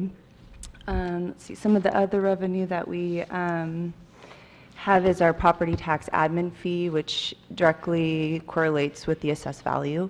So that Are we changes still on as well. treasurer? No, I'm just talking In taxes general, perfect, and then okay. just in general, Yeah, yeah. if that's okay. No, it's absolutely okay. Okay, so I'm the treasurer's office, tax collector's office, and county collections. So I can just talk generally on all 3 unless you have specific questions. No, generally on all 3. I just Okay. didn't want to not track. And you have total of 4 employees for all 3 of those divisions, Yes, including myself. including yourself? Yeah. So you operate at a very minimum staff, just like pretty much everybody else. And so you can finish up what you were saying. I did not mean to interrupt. I just Oh, no, wanted to that's make okay. sure. So I guess, no, I need some clarification. So Sure. under the tax collector budget, so the one hat that you wear, that's where I see these revenues from the TOT and the cannabis tax. So those come in, those are yours, but then you send them to the general fund. They don't really stay. No, they really are you know, they could always be moved even. I think we had talked about that at one point. It's like, I'm the collector of it. It shows as, you know, positive in my budget, but it is general fund money. It could be put into the 101 as the, you know, those particular. Like the tax roll is? Exactly, yeah. Okay. If that is easier to understand for the public, No, I have no I- problem with that at all. Yeah, we've discussed that. That's probably the direction we're going to end up going. I think historically, the amount of money coming in wasn't as significant, so it was just on the to-do list potentially, but not being done. But Barb's right, you know, she collects it, which is fantastic, but it does go back into the pot of the general fund. So we could move those monies if we feel it's better represented. Okay. And I'll still have my thumb on it, and make sure that that amount is budgeted properly, and, you know, work with the budget team on that. Well, and you have your thumb on the 4 million that comes in, correct? Is that the tax collector? No, not really. Okay. You're talking property taxes. I mean, I'm the collector of it, but the funds get, you know, deposited into the auditor's tax revenue fund, and then it gets allocated to all the special districts and taxing agencies. So it's not in my budget. Okay, all right. And so, but what you're saying though is that the TOT, which I'm so thrilled to see the increase in our TOTs here, and the different taxes that we have, that then just goes into the general fund, but it's showing here. All right. Yeah. All right. Okay, so tell me a little bit more. So the county collections, you got, is that all, so you have four? Before oh, you I'm sorry. move Yeah, on, yeah, I'm sorry. I just had a question about, I had asked earlier about banking and investments. Oh, okay. Do we go out for RFP for banking services and investment services? Because I know I've worked for the bank side and then on the governmental side, and every 3 years, or sometimes they go 5, municipalities in the state go out for bids, because there's a huge range in what you pay for those services that institutions can charge. And so to keep those banking or investments working for us, they often go out to request bids for those services. We don't have a policy in place, and I'll be honest with you, when I first came to the county, the treasurer was using, this was Sarah Samples at the time, U.S. Bank. In 2000, she transferred over to MUFG Union Bank, and we've been with them ever since. I will say, changing a bank is an enormous undertaking, and I don't feel like our fees are very high considering what we need to have that bank do for us. It's a lot. We have several bank accounts. We hold, you know, anywhere from $3 to $5 million in that account daily. All checks run through there, all cash, all wires. We have a positive pay component. There's a lot of things that these bank accounts need to do, and we're pretty small, so I've never really entertained doing an RFP for a new bank. I know Union's going to, I think they sold off to U.S. Bank, so we're going to be probably U.S. Bank here shortly. Again. I know, which actually might be kind of nice because we do have a local branch. So we'll see how that all works out. If there's a change in fees, absolutely. You know, and I contact my rep periodically. We look at our analysis statement, our earnings credit rating changes periodically with the market. I was kind of looking at that this morning to see where it's at, and I think we can get that up to where we have a better credit to offset that analysis fees. But no, I honestly have not done any RFP for any But if there banks. had been any kind of red flags, right? That something would have 100%. triggered it. Yes, But you're absolutely. feeling like this, you know what, I know the market, I know what's going on, these fees that we have. Yeah, and I kind of listen to what other treasurers do within the state too, and we all are just like, RFPs for banking is such a huge undertaking, and you kind of have to have the blessing of every jurisdiction because it changes every account number, everything that they do. So we haven't had any issues with Union Bank, and a lot of counties use Union Bank. It's Right. mainly Union Bank, US, Bank of America, Bank of the West maybe. There's not a lot of bigger banks that want to Yeah, take deal that with on. us. Yeah, for sure. I was going to chime in there too, that Yeah. Union Bank is a main player throughout the state of California. So Yeah. it's been vetted pretty thoroughly over the years. Yeah. I worked for Union Bank. Did you? did? That's awesome. Okay, does that answer, are you good with that?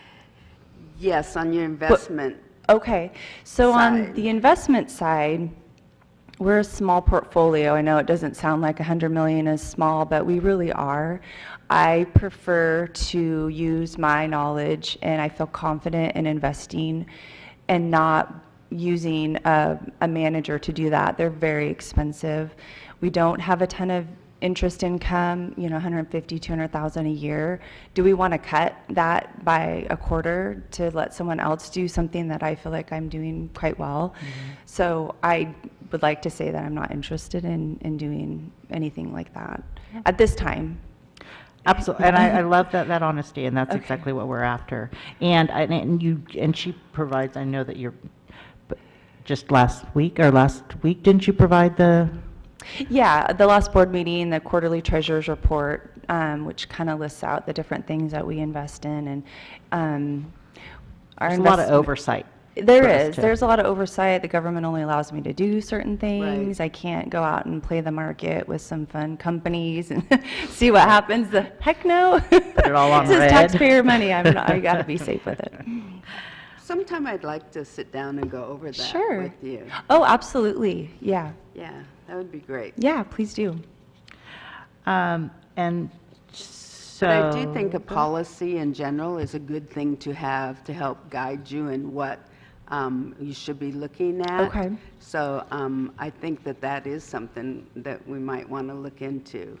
Okay. Counties should have a policy for you. Yeah, to not be that I'm able to- aware of. I don't know if that would be a part of the investment I don't know where that policy to go out to RFP periodically, where that would be located. Well, even not even so it's- much in, for the RFP, just for guiding you and, investments is helpful. I know that most governments have an investment policy. Which we do. We do have an investment Yes, so policy. you as a board give me the delegation to invest on an annual basis. And with that, I provide the policy in which I will abide by. And it's all based on government code and what I can invest and what I can't invest in. So there is a policy. Yes, every January or the meeting right around January of every calendar year, the policy is approved. Okay, Yeah. thank you. Sure. And then just a couple of minutes for the county collections. Yes. So what does that entail?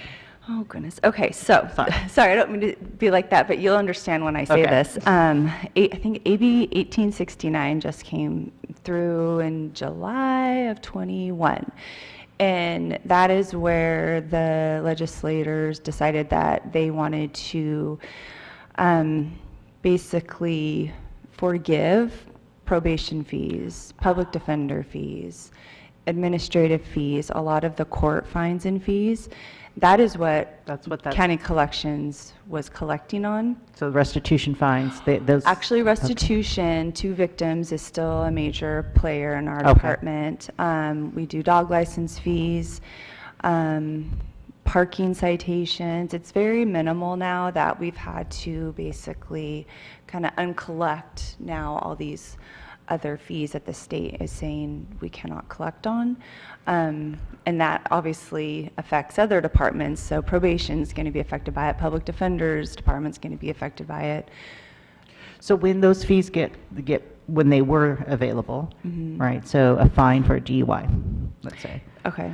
And that $1,000 fine came in, that's who would collect it, is the, So we would collect the county fees as part of that. So if that person required a public defender Okay. to defend him on that, or her, excuse me, we would collect on that. The DUI fines, those are all collected through the state and the court system. We're separate. we don't collect on behalf of the state, so. Not any longer, no. As of, I think, 2000, we stopped Okay. doing that. Okay. Yeah. But probation fees, supervision fees, Yeah, All that's a good those, example, of yeah. supervision fees. They don't do that anymore. Okay. But we still need this this position to collect We certain do, fees. and I Okay. will say that the position, there's one employee, and she works more often than not on the tax collector side. Okay. So we're all just integrated. That's We okay. know each other's Yeah, no, it's awesome. departments. So yeah, she still does all the restitution referrals and the billing, and we do all the transfers to different departments. But yeah, she's pretty much tax collector now. Great. Yeah, that's all my questions. Did Okay. you have any more, Sue? No, I'm good, thank you. Thank you, Barbara, for always being awesome. You're welcome. And Joel, I understand you want to get to a lunch, so do you want to maybe jump in now? All right. Thank you for being here. County Council, one of the most vital services. So, do you like our setup? Because it looks like it is a Senate hearing. Yeah. It's pretty impressive, I huh? feel very defensive right now. So, County Council has how many employees? We have 3 attorneys and a legal secretary. All right, and in the board report, it's talking that you want to hire a legal aid, not a legal aid. paralegal. Paralegal, yeah. Yeah, so we don't actually want to hire one, we just want to turn the legal secretary into one.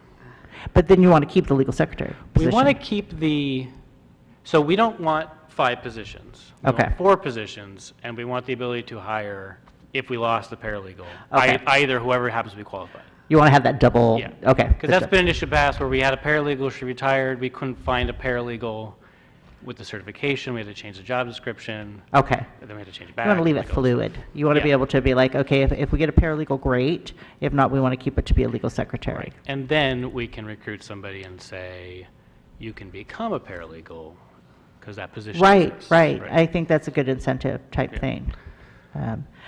All right, and the little questions that I have, but it says maintenance, structure, and improvement. What is that? What's being approved for $5,000? So that is just general office stuff. We've got bad carpets, we've got bad paint, we wanted the windows washed, stuff like that. Okay, so that would be like normally what people would budget for deferred Yeah. maintenance. That's your budget, you're putting that in there. Yeah. Great, okay. Glad to see it. Yeah, I like that. And so the 50,000 that you have under special legal services, is that when we have to kind of go outside the special, like a conflict counsel? Yeah, so traditionally, we've had a lot less than 50. It was 25 and then 35, and it would only really be used for conflict counsel, and, it'd be like 6,000 or 7,000 a year. Right. When Liz left, the pandemic, everything, we bumped that number up, and then actually the only reason we used like more than the 50 last year and made a transfer is because we spent a lot of it on personnel investigations, which because we had the money, it was convenient to take it there. Doesn't need to. And then we've started funding the hearing officer for ag, or animal control, actually. Oh, is that out of this here? It's I out thought of- there was another line item for that. It's not a lot of money. Yeah, no, it's not. No. And then we did spend a lot. I spent a lot, actually, on Lozano Smith when Autumn left. Uh-huh. So now that I have a full staff, I don't anticipate using any more than, the 3 or 4 or 5, 6,000 we normally do. But you're just keeping that in there just in the event, so that's fine. I just wanted to make sure I understood it. Yeah. And they've already explained the intra-fund and the inter-fund. Yeah. Yours is negative, but that's a good thing, that 165,000, that's a good thing. Yeah, it's better than Because that's, the opposite. yeah, exactly. Yeah, so we're one of the departments that direct bills and then kind of trues up to the cost plan. And so that's why you see in the general fund, it's significantly higher than for the inter-fund. And that's also why we kind of have, like last year, we were $58,000 shy. It's because we're trying to predict what we're going to bill to whom, whereas if we just did straight cost plan, it'd be like, here's your set fee, it's done. In the end of the day, like anything we don't bill is general fund cost, so whether you call it a larger direct bill and a smaller cost plan or the other way around, it's kind of a wash. But that's why you see over the course of our years huge fluctuations. Part of that's because when you're a 4-attorney or a 3-attorney office and you lose one, that's a third of your attorneys. And that can 100%. change your costs and then change your revenues, and then 2 years later you see it and the whole thing. So if you could just, I know the answer to this, but I just want to, you have 3 attorneys, but one of them is specific to Child Protective Services or for the 300 system. Well, yeah, I mean, I would say it's about maybe 2/3 Okay. of an attorney. And then we have the public guardian that's some time. And if you kind of go down the list of the DHHS programs, I would say I do a lot of those, the smaller ones. Okay. And then child welfare is kind of the big one. Okay. And so, yeah, that's mostly it's Jackie. And so then in the revenues, that's why you have a lot of coming in is from DHHS, which again is not general fund, but they Right. do have to have that. And so that comes in at 187,000 because that is a direct service that you provide them? Yeah, it's a direct service we provide them. Now, we bill them, like in this year, we'll bill them based on our productive hourly rates, but then it'll be balanced out against what the actual cost plan is, which would be, if they're 40% of the overall time we do, they'll get 40% of the cost of the office. So it's really unrelated to the specific attorney.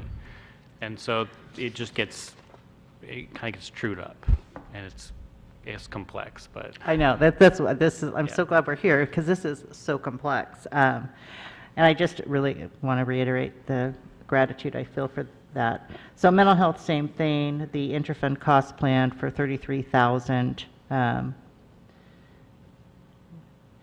for line 199 or project 199. What is that, just real fast, So the interfund cost plan? Well, on just that one, it's one project, it's 199, whatever that project is, so. This is 91075. Yeah. and 19. So that is the interfund cost plan. That is what basically is the end result of taking those direct bills and balancing them out against the allocation. So if you look at those revenue lines, you'll see that Joel has the infant cost plan of 33,000, but he also has a lot of direct charge lines, child support, health, on the top. So Okay. that's where his office will have a lower cost in that range because he's direct billing. So we offset the cost plan by the direct billing. We can't double charge, so we have to reduce it by that amount. Okay. If we didn't do that, basically what, 332, that's the overall kind of revenue. Most of that would just be a cost plan charge. Okay. And so all the direct bill is reducing that cost plan charge down to the 33. Okay. And then capital improvements, other than, I mean, it's just the minor 5,000 that you had. Is there any other systems or anything like that that you believed that, you No. feel like you have all the software and everything that you We need? just upgraded our practice management software. We're still working some of the growing pains out of that. We have our legal research software, and that's mostly it. We don't have very complicated systems. During the pandemic, we got laptops for all the attorneys, but that's kind of now built in, so yeah, we're good. All right. Good. And you have enough adequate travel funds. It looks like, that's, you use right about that same amount other than the COVID years, but, and the training, because I do want to make sure you guys have, adequate training too, because things do change and. Yeah, we do. I mean, traveling has gotten a lot more expensive lately, and so we came right up to that 25,000 mark last year. Typically, I think only had about 20 budgeted, and we didn't come that close. Right. We are also spending more money training our secretary than we have in the past, and so that will help her turn into the paralegal. So that's a good investment. But I think 25 is right. Perfect. That's a sweet spot. Okay, great. Is there anything else that you believe that we need to know about your budget or the struggles that you're having, any anticipated growth like Clint has indicated before with some of these departments?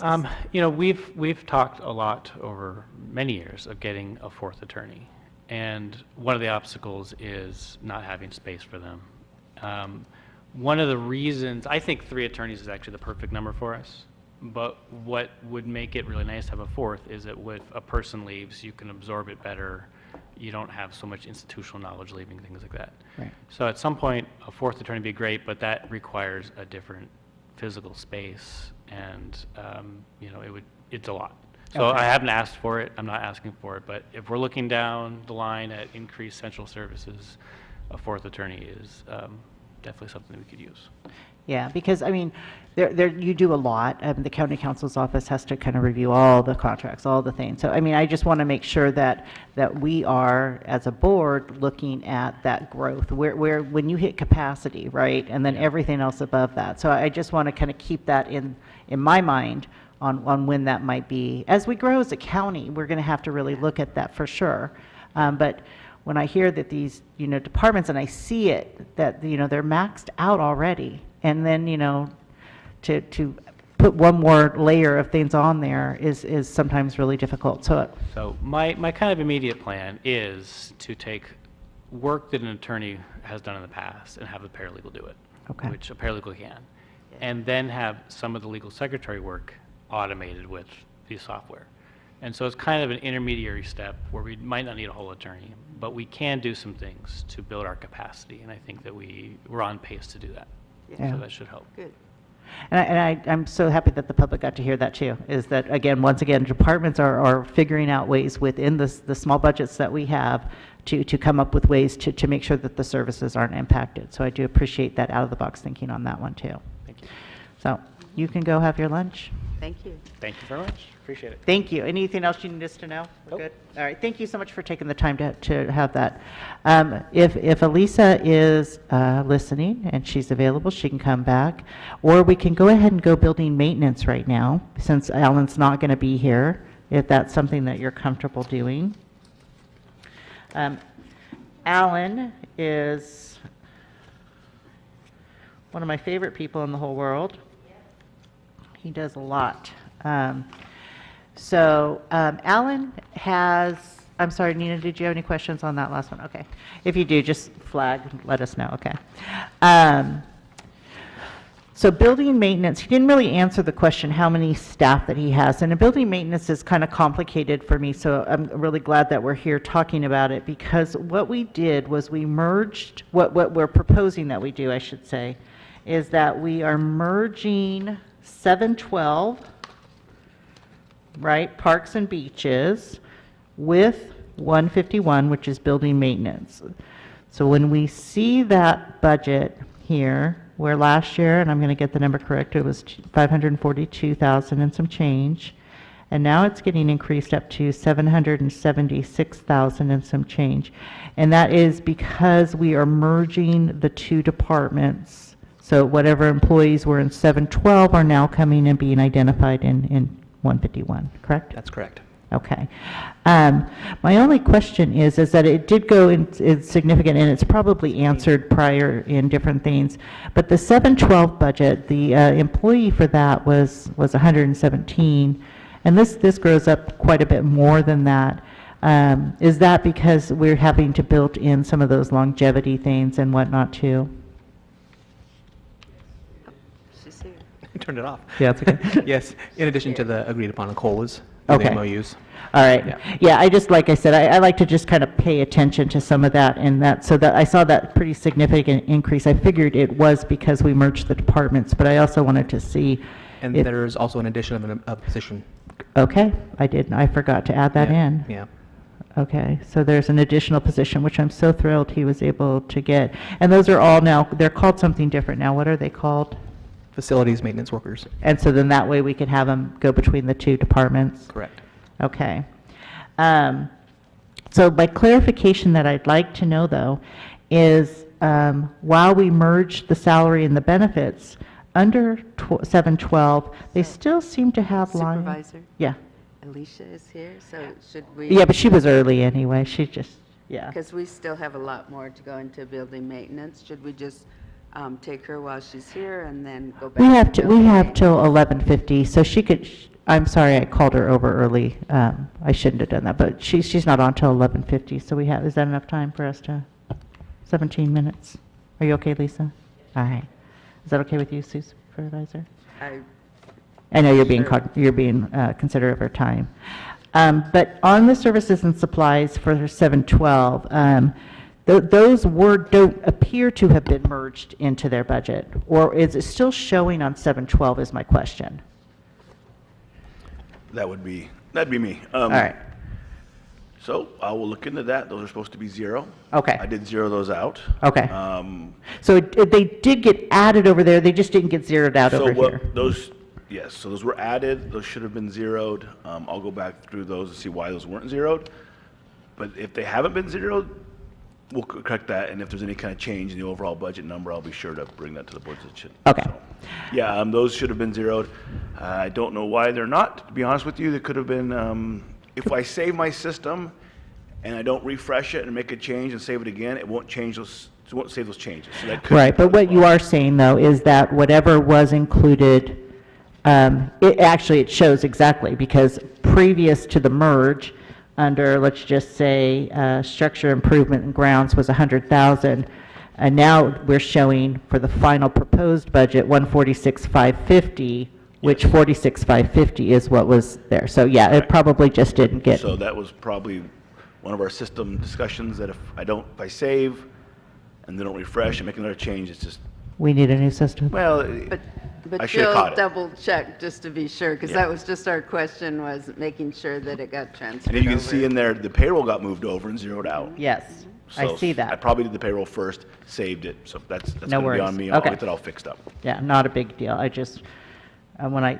just, those are the red flags that I see, and I'm like, hey, what's going on there? That was building maintenance. One of the things I do want, I said I was going to mention, and I want to mention it because under 712, it's still showing, and it's possible that it won't get transferred over, is the revenue. And I just want to bring this up. And so in 2020, and I think that still was a higher number than normal, was 72,000 for Florence Keller. Prior to that, I think it was much lower. I didn't go all the way back, but let's say even 40,000 was roughly the income from Florence Keller camping fees. Under the guidance of Alan Windegrava, we're now up to a projected amount of 115. And Alan just implemented a lot of new ways in which he did business. And so I just want to just acknowledge that we have county employees that really pay attention to the nickel and the dimes, and he, by doing that, we've really increased that fund. And I believe one of the capital improvement projects that could already have been budgeted is a new sewer system out at Florence Keller. Is that correct? That's correct. Okay, and so that's already made its way into this budget. That's not one that we're going to use the extra cost plan? It's funded separately through Prop 68. Oh, okay, so that was a separate even funding, okay. So I have a question here, because we have for capital improvements, but there's also a maintenance for structural and grounds item here for 146, 250. So that's on top of what we have for the other. So this in particular is, do we know what that is for? Yeah, that's just annual maintenance costs for our facilities. Just everything? Yep. So that, but it also includes Yeah. the grounds? It doesn't meet the threshold for infrastructure projects or capital projects. Okay. So it's just the maintenance items. Okay. Just wanted to be sure, because,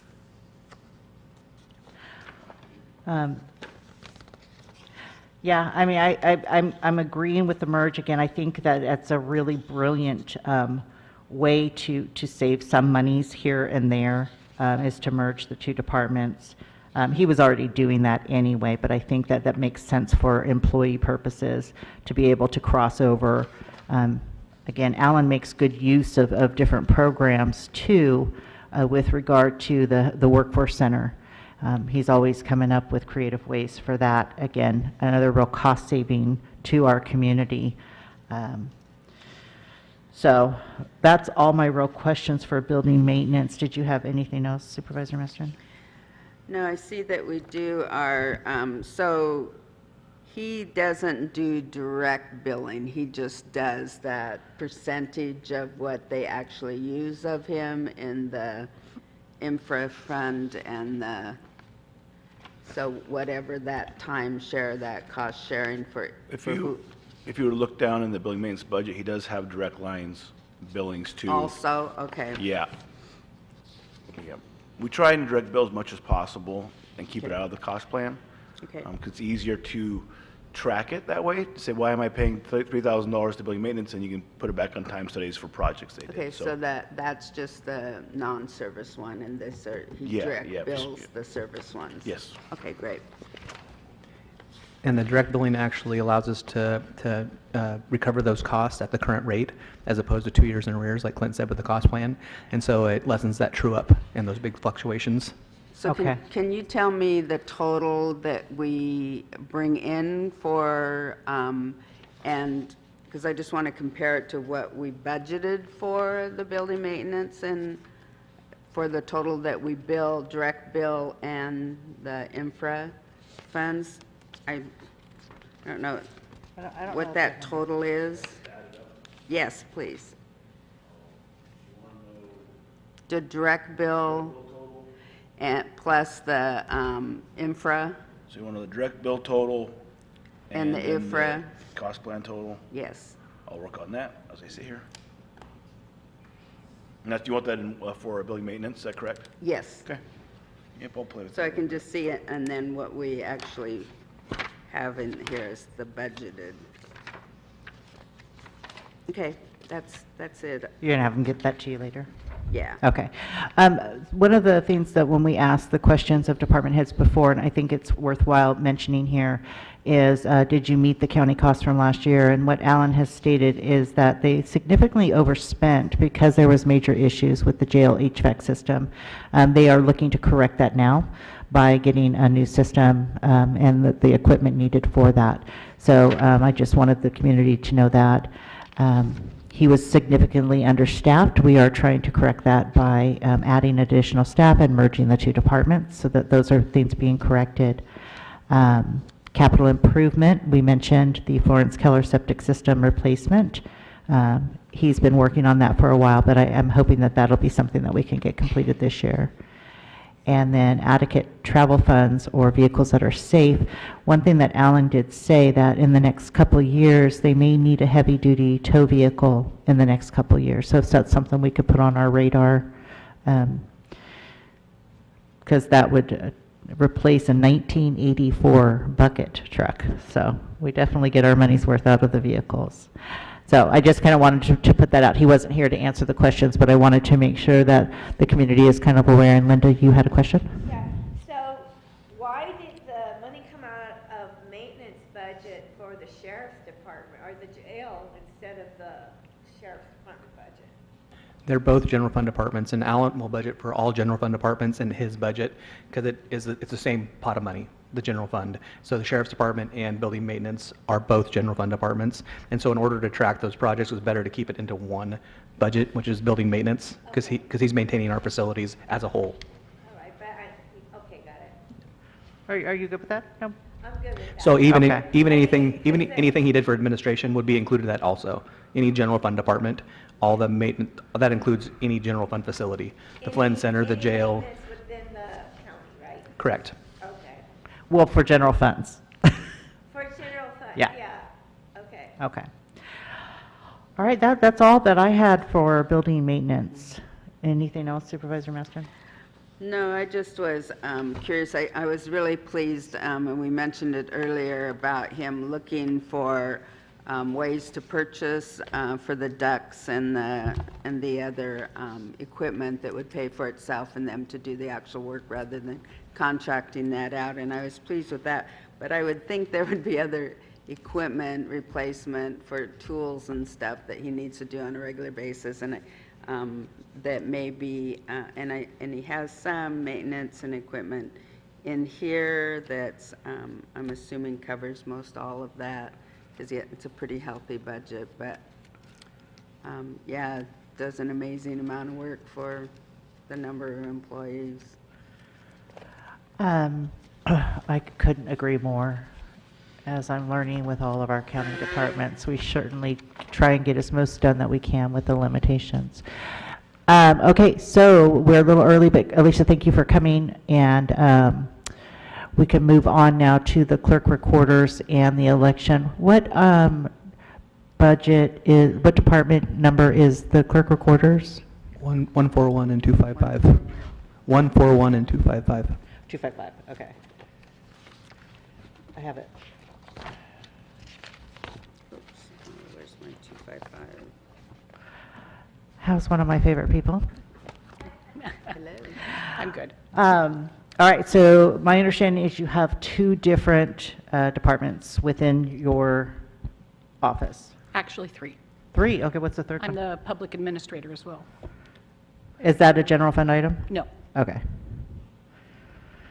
I didn't know that. So in all 3 of those departments that you manage, how many employees do you have? Well, currently I have 4, including myself. The elections department, currently the elections clerk is vacant. Again? Yes. I'm sorry. Well, because that's when under the elections budget, right, it just shows a very, somewhat low number for the salary here. So that is, you're currently budgeting for that so that you can replace her when she leaves. Yeah, currently Teresa, the current, she's filling in, came back part-time temp. She had retired from that position. Okay. So she's currently back helping us out. But you'll recruit for that is what I'm saying. Yes, Eventually. yes. Yeah, so we still have to budget for that. It just became vacant again, just Well, recently. we're just so sad and tell her that we cannot have her leave. I know. But I applaud her for being able to do what she needs to do.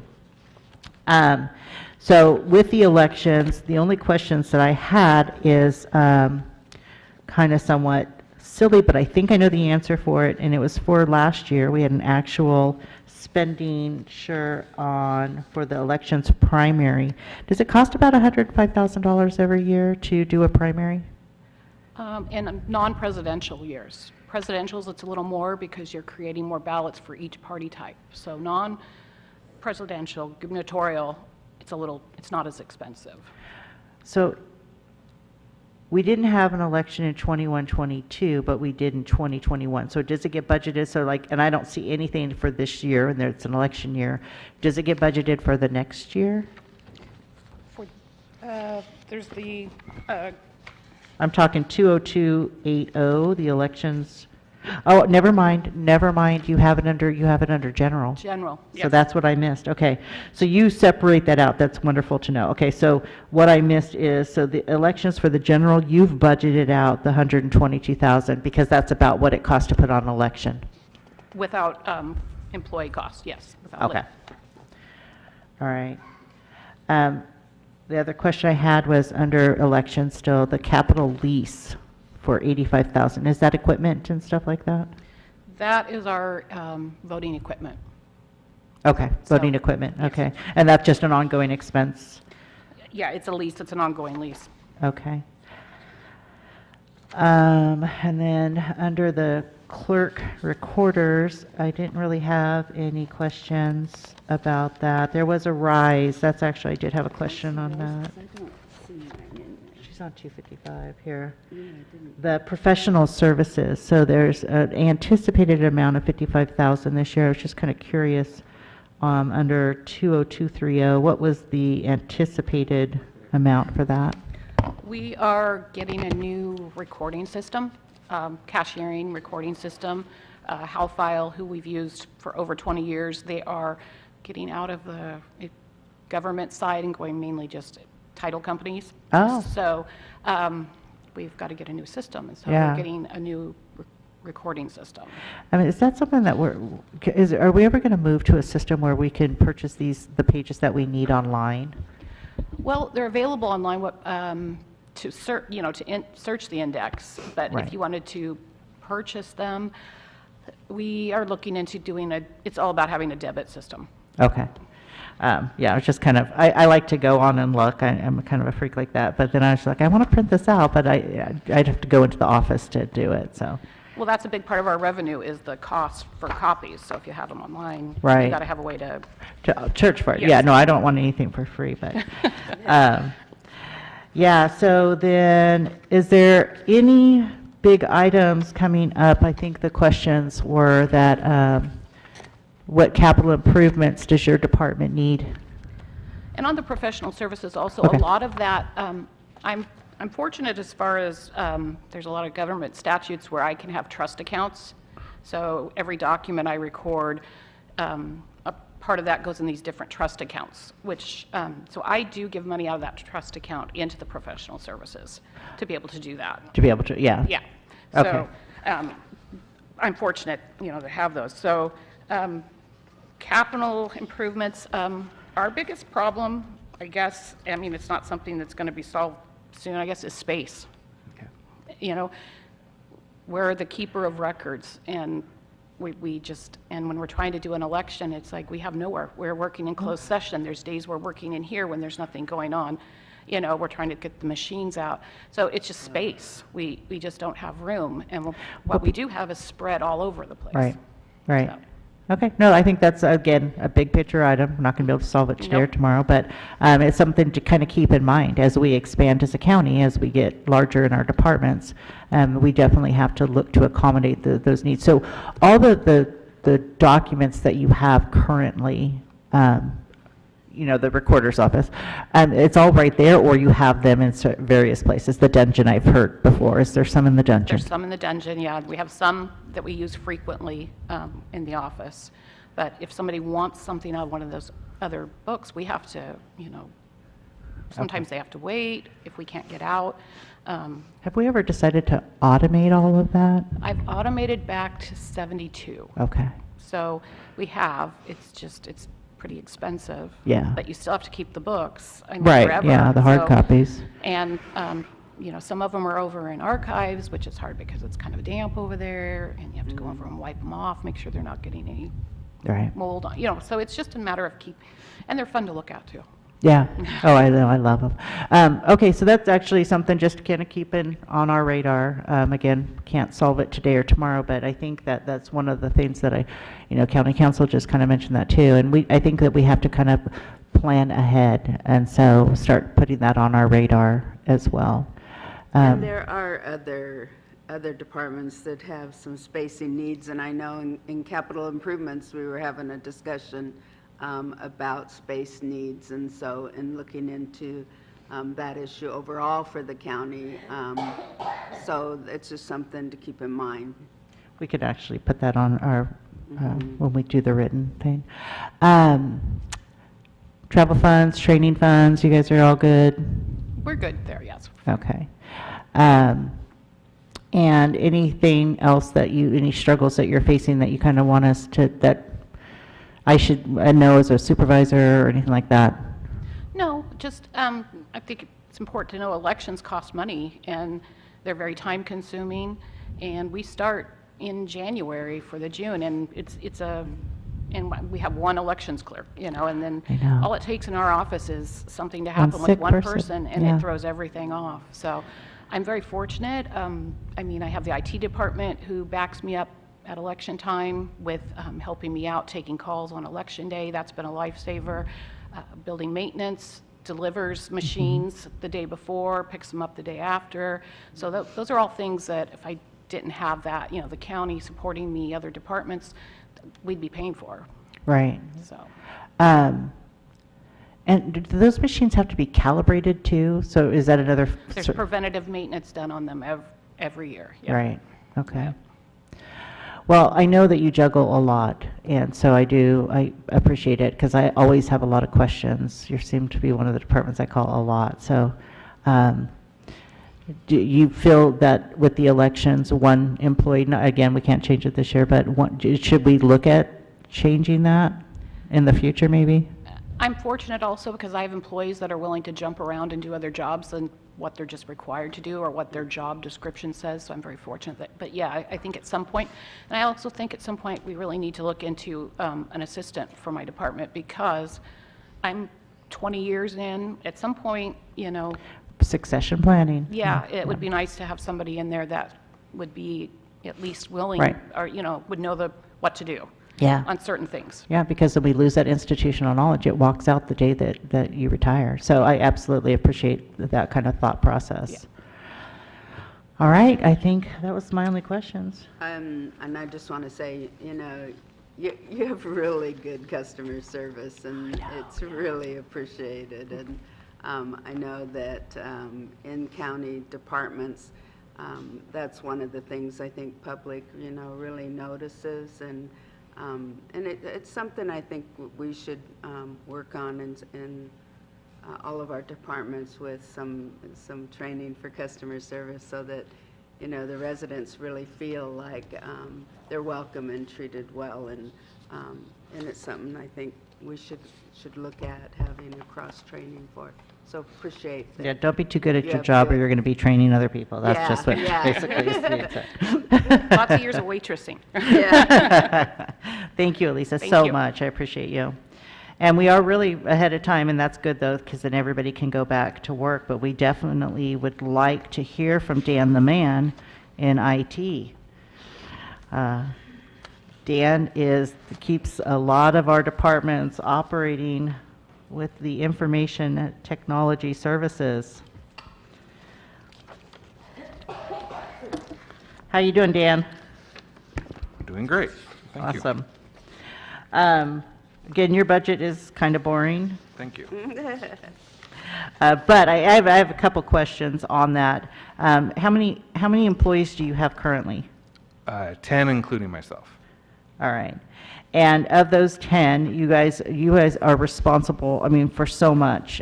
We just have recently, if anybody in the public is listening, we have a brand new website, but what's it called? We have the website is recently Updated. yeah. Okay, but We it's went called to a new website, system. right? Yeah. There's several systems, yes. Yeah.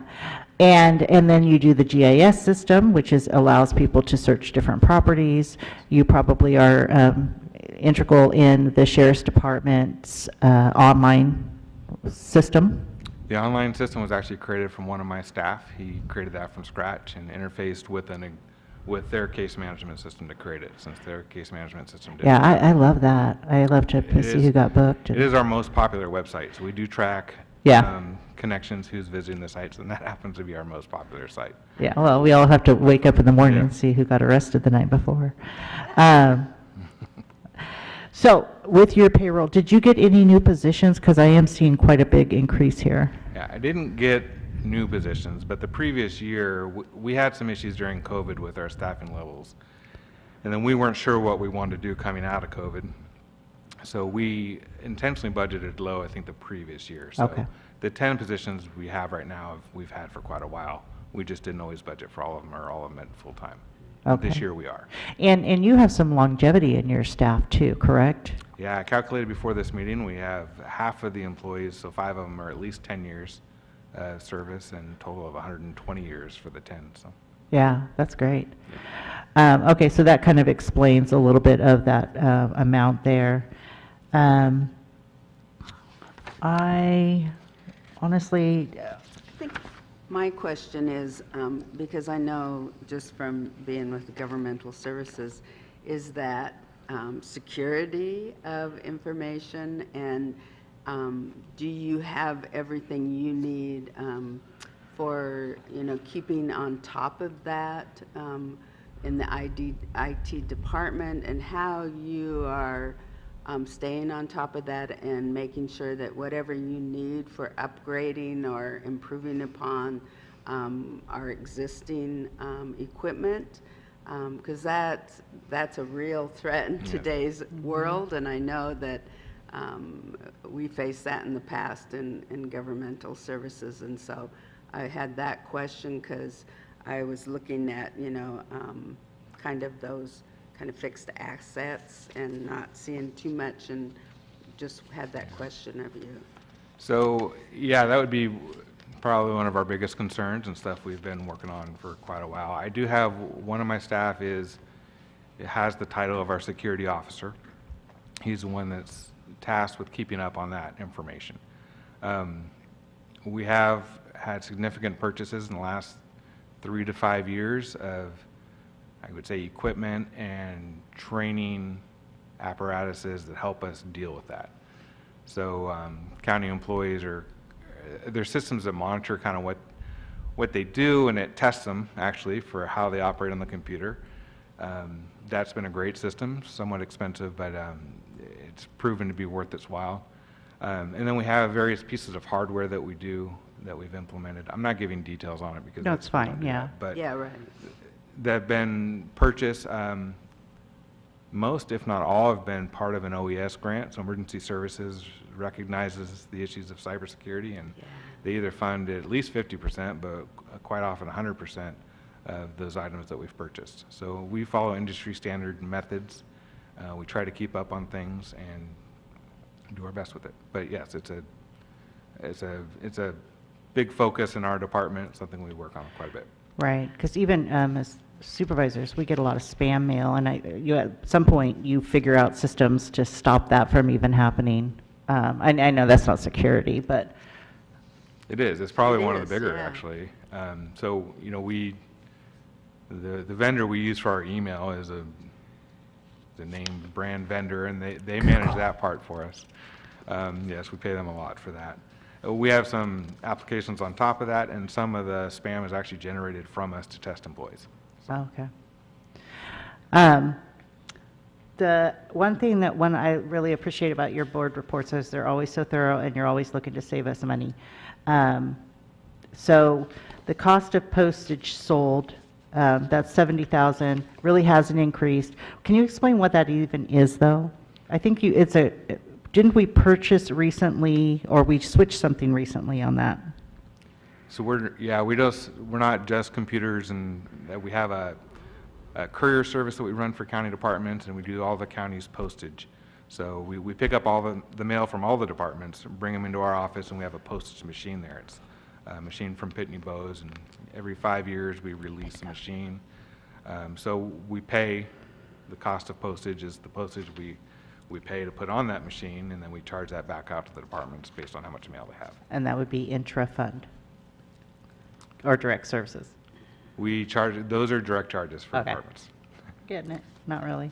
So I had a question though, because I see in our direct billing that all of them it went up, but in our intra-fund that actually went down. So was there So from intro would be the previous? the cost plan you've been talking Yeah. about. So during COVID, unfortunately, we were very low on employees. So these charges are coming from a couple of years ago. So Yeah. cost plan catches everybody up, right? Okay. Try to even things out. So our costs were lower back then, so we would not have received as much money from Great. the cost plan. Is that, I know this is just how it is, and that's how we operate the budget, but that cost plan being 2 years delayed, is there we can't change that, huh? Yeah. It's from the Office of Management and Budget, and I think it's A133. I think Clint can correct me if I'm wrong, but yeah, it's governed by that. Does that drive you guys crazy? Yes. Drives me crazy. Especially the fluctuations in the cost plan. It's Yeah. frustrating for departments as well. Yeah. Right, okay. Yeah, I So like don't that. have really anything other than that. Again, I appreciate the work that you and your staff do. So just this opportunity for you to be able to come here and not only kind of educate us more about just your budget, but also about what you do, because you're not just, the computer people. You are, you do the courier, you do the postage, you're doing pretty much anything I ever ask. It's like, well, ask Dan, Yeah. the man. Your responsiveness is just, I'm always impressed. My staff, like I've had a lot of longevity in the staff. They're great. They like projects. Lisa, you just had her up here. She has a very small department, so we love the election process. It's fun, so we do take on a task of answering a phone bank. We create a phone bank on election day, bring in all our staff, make a little game out of it, how many calls we can answer. COVID obviously was a pretty big deal, so. Well, we're talking a little bit at the fairgrounds. You guys Yeah. really kind of operated that whole COVID response at the fairgrounds for the vaccination. First, it takes time for the state to get their software applications, and, we're really good at supporting the department. So yes, we were a big part of that, but obviously, public health was the main pusher of that, You know, we're there to support them, we're there to support Elisa.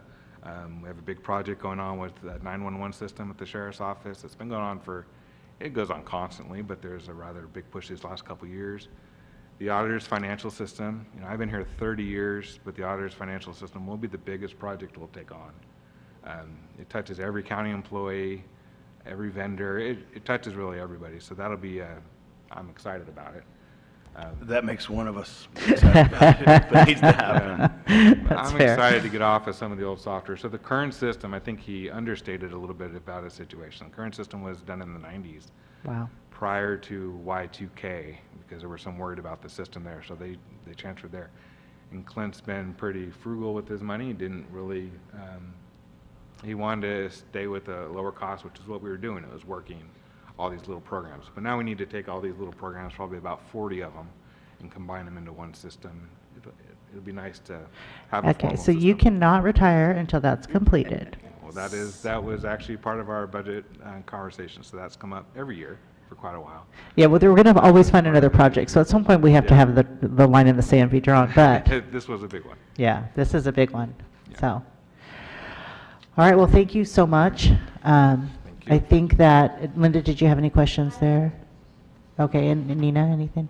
I'd like to also give Dan kudos. He was an integral part of updating the lease for the cameras, the body cameras and the tasers at the sheriff's office. Oh, great. In reviewing that first proposal, he saved us about $50,000. Nice. Yeah, he does that. He finds ways to save us money. No, and I don't, I'm not even being facetious here. I mean, I see that. You do, and everybody does. I mean, we really are lucky with the department heads that we have being so fiscally responsible. And so I am grateful for that. So that's kind of it for us today. We're going to come back tomorrow unless, Neil, did you have something you wanted to add? Yeah, so tomorrow we're going to come back and talk about with CDD, which is a pretty monstrous department. And so we're real grateful for Heidi. And we're just going to talk about the general funding portions of CDD. CDD has so many different layers there, but we are just focusing on the general fund. We're going to talk with the district attorney's office. We're going to talk with the sheriff and for the jail, ag and animal control, and then probation and juvenile hall. So that'll be kind of what we touch upon tomorrow. Again, I cannot thank you all enough for making the space and time for us to do this. I found it valuable, and I hope that someone else out there has found it valuable as well. Yes, thank you so much. And thank you for Linda and Nina for being with us today. And for anyone who is online with us today, we appreciate you joining with us. And staff, was a great pleasure, and I really appreciate your input and thoughtfulness and helping us through this process, and enjoyed it and learned a lot. See you tomorrow.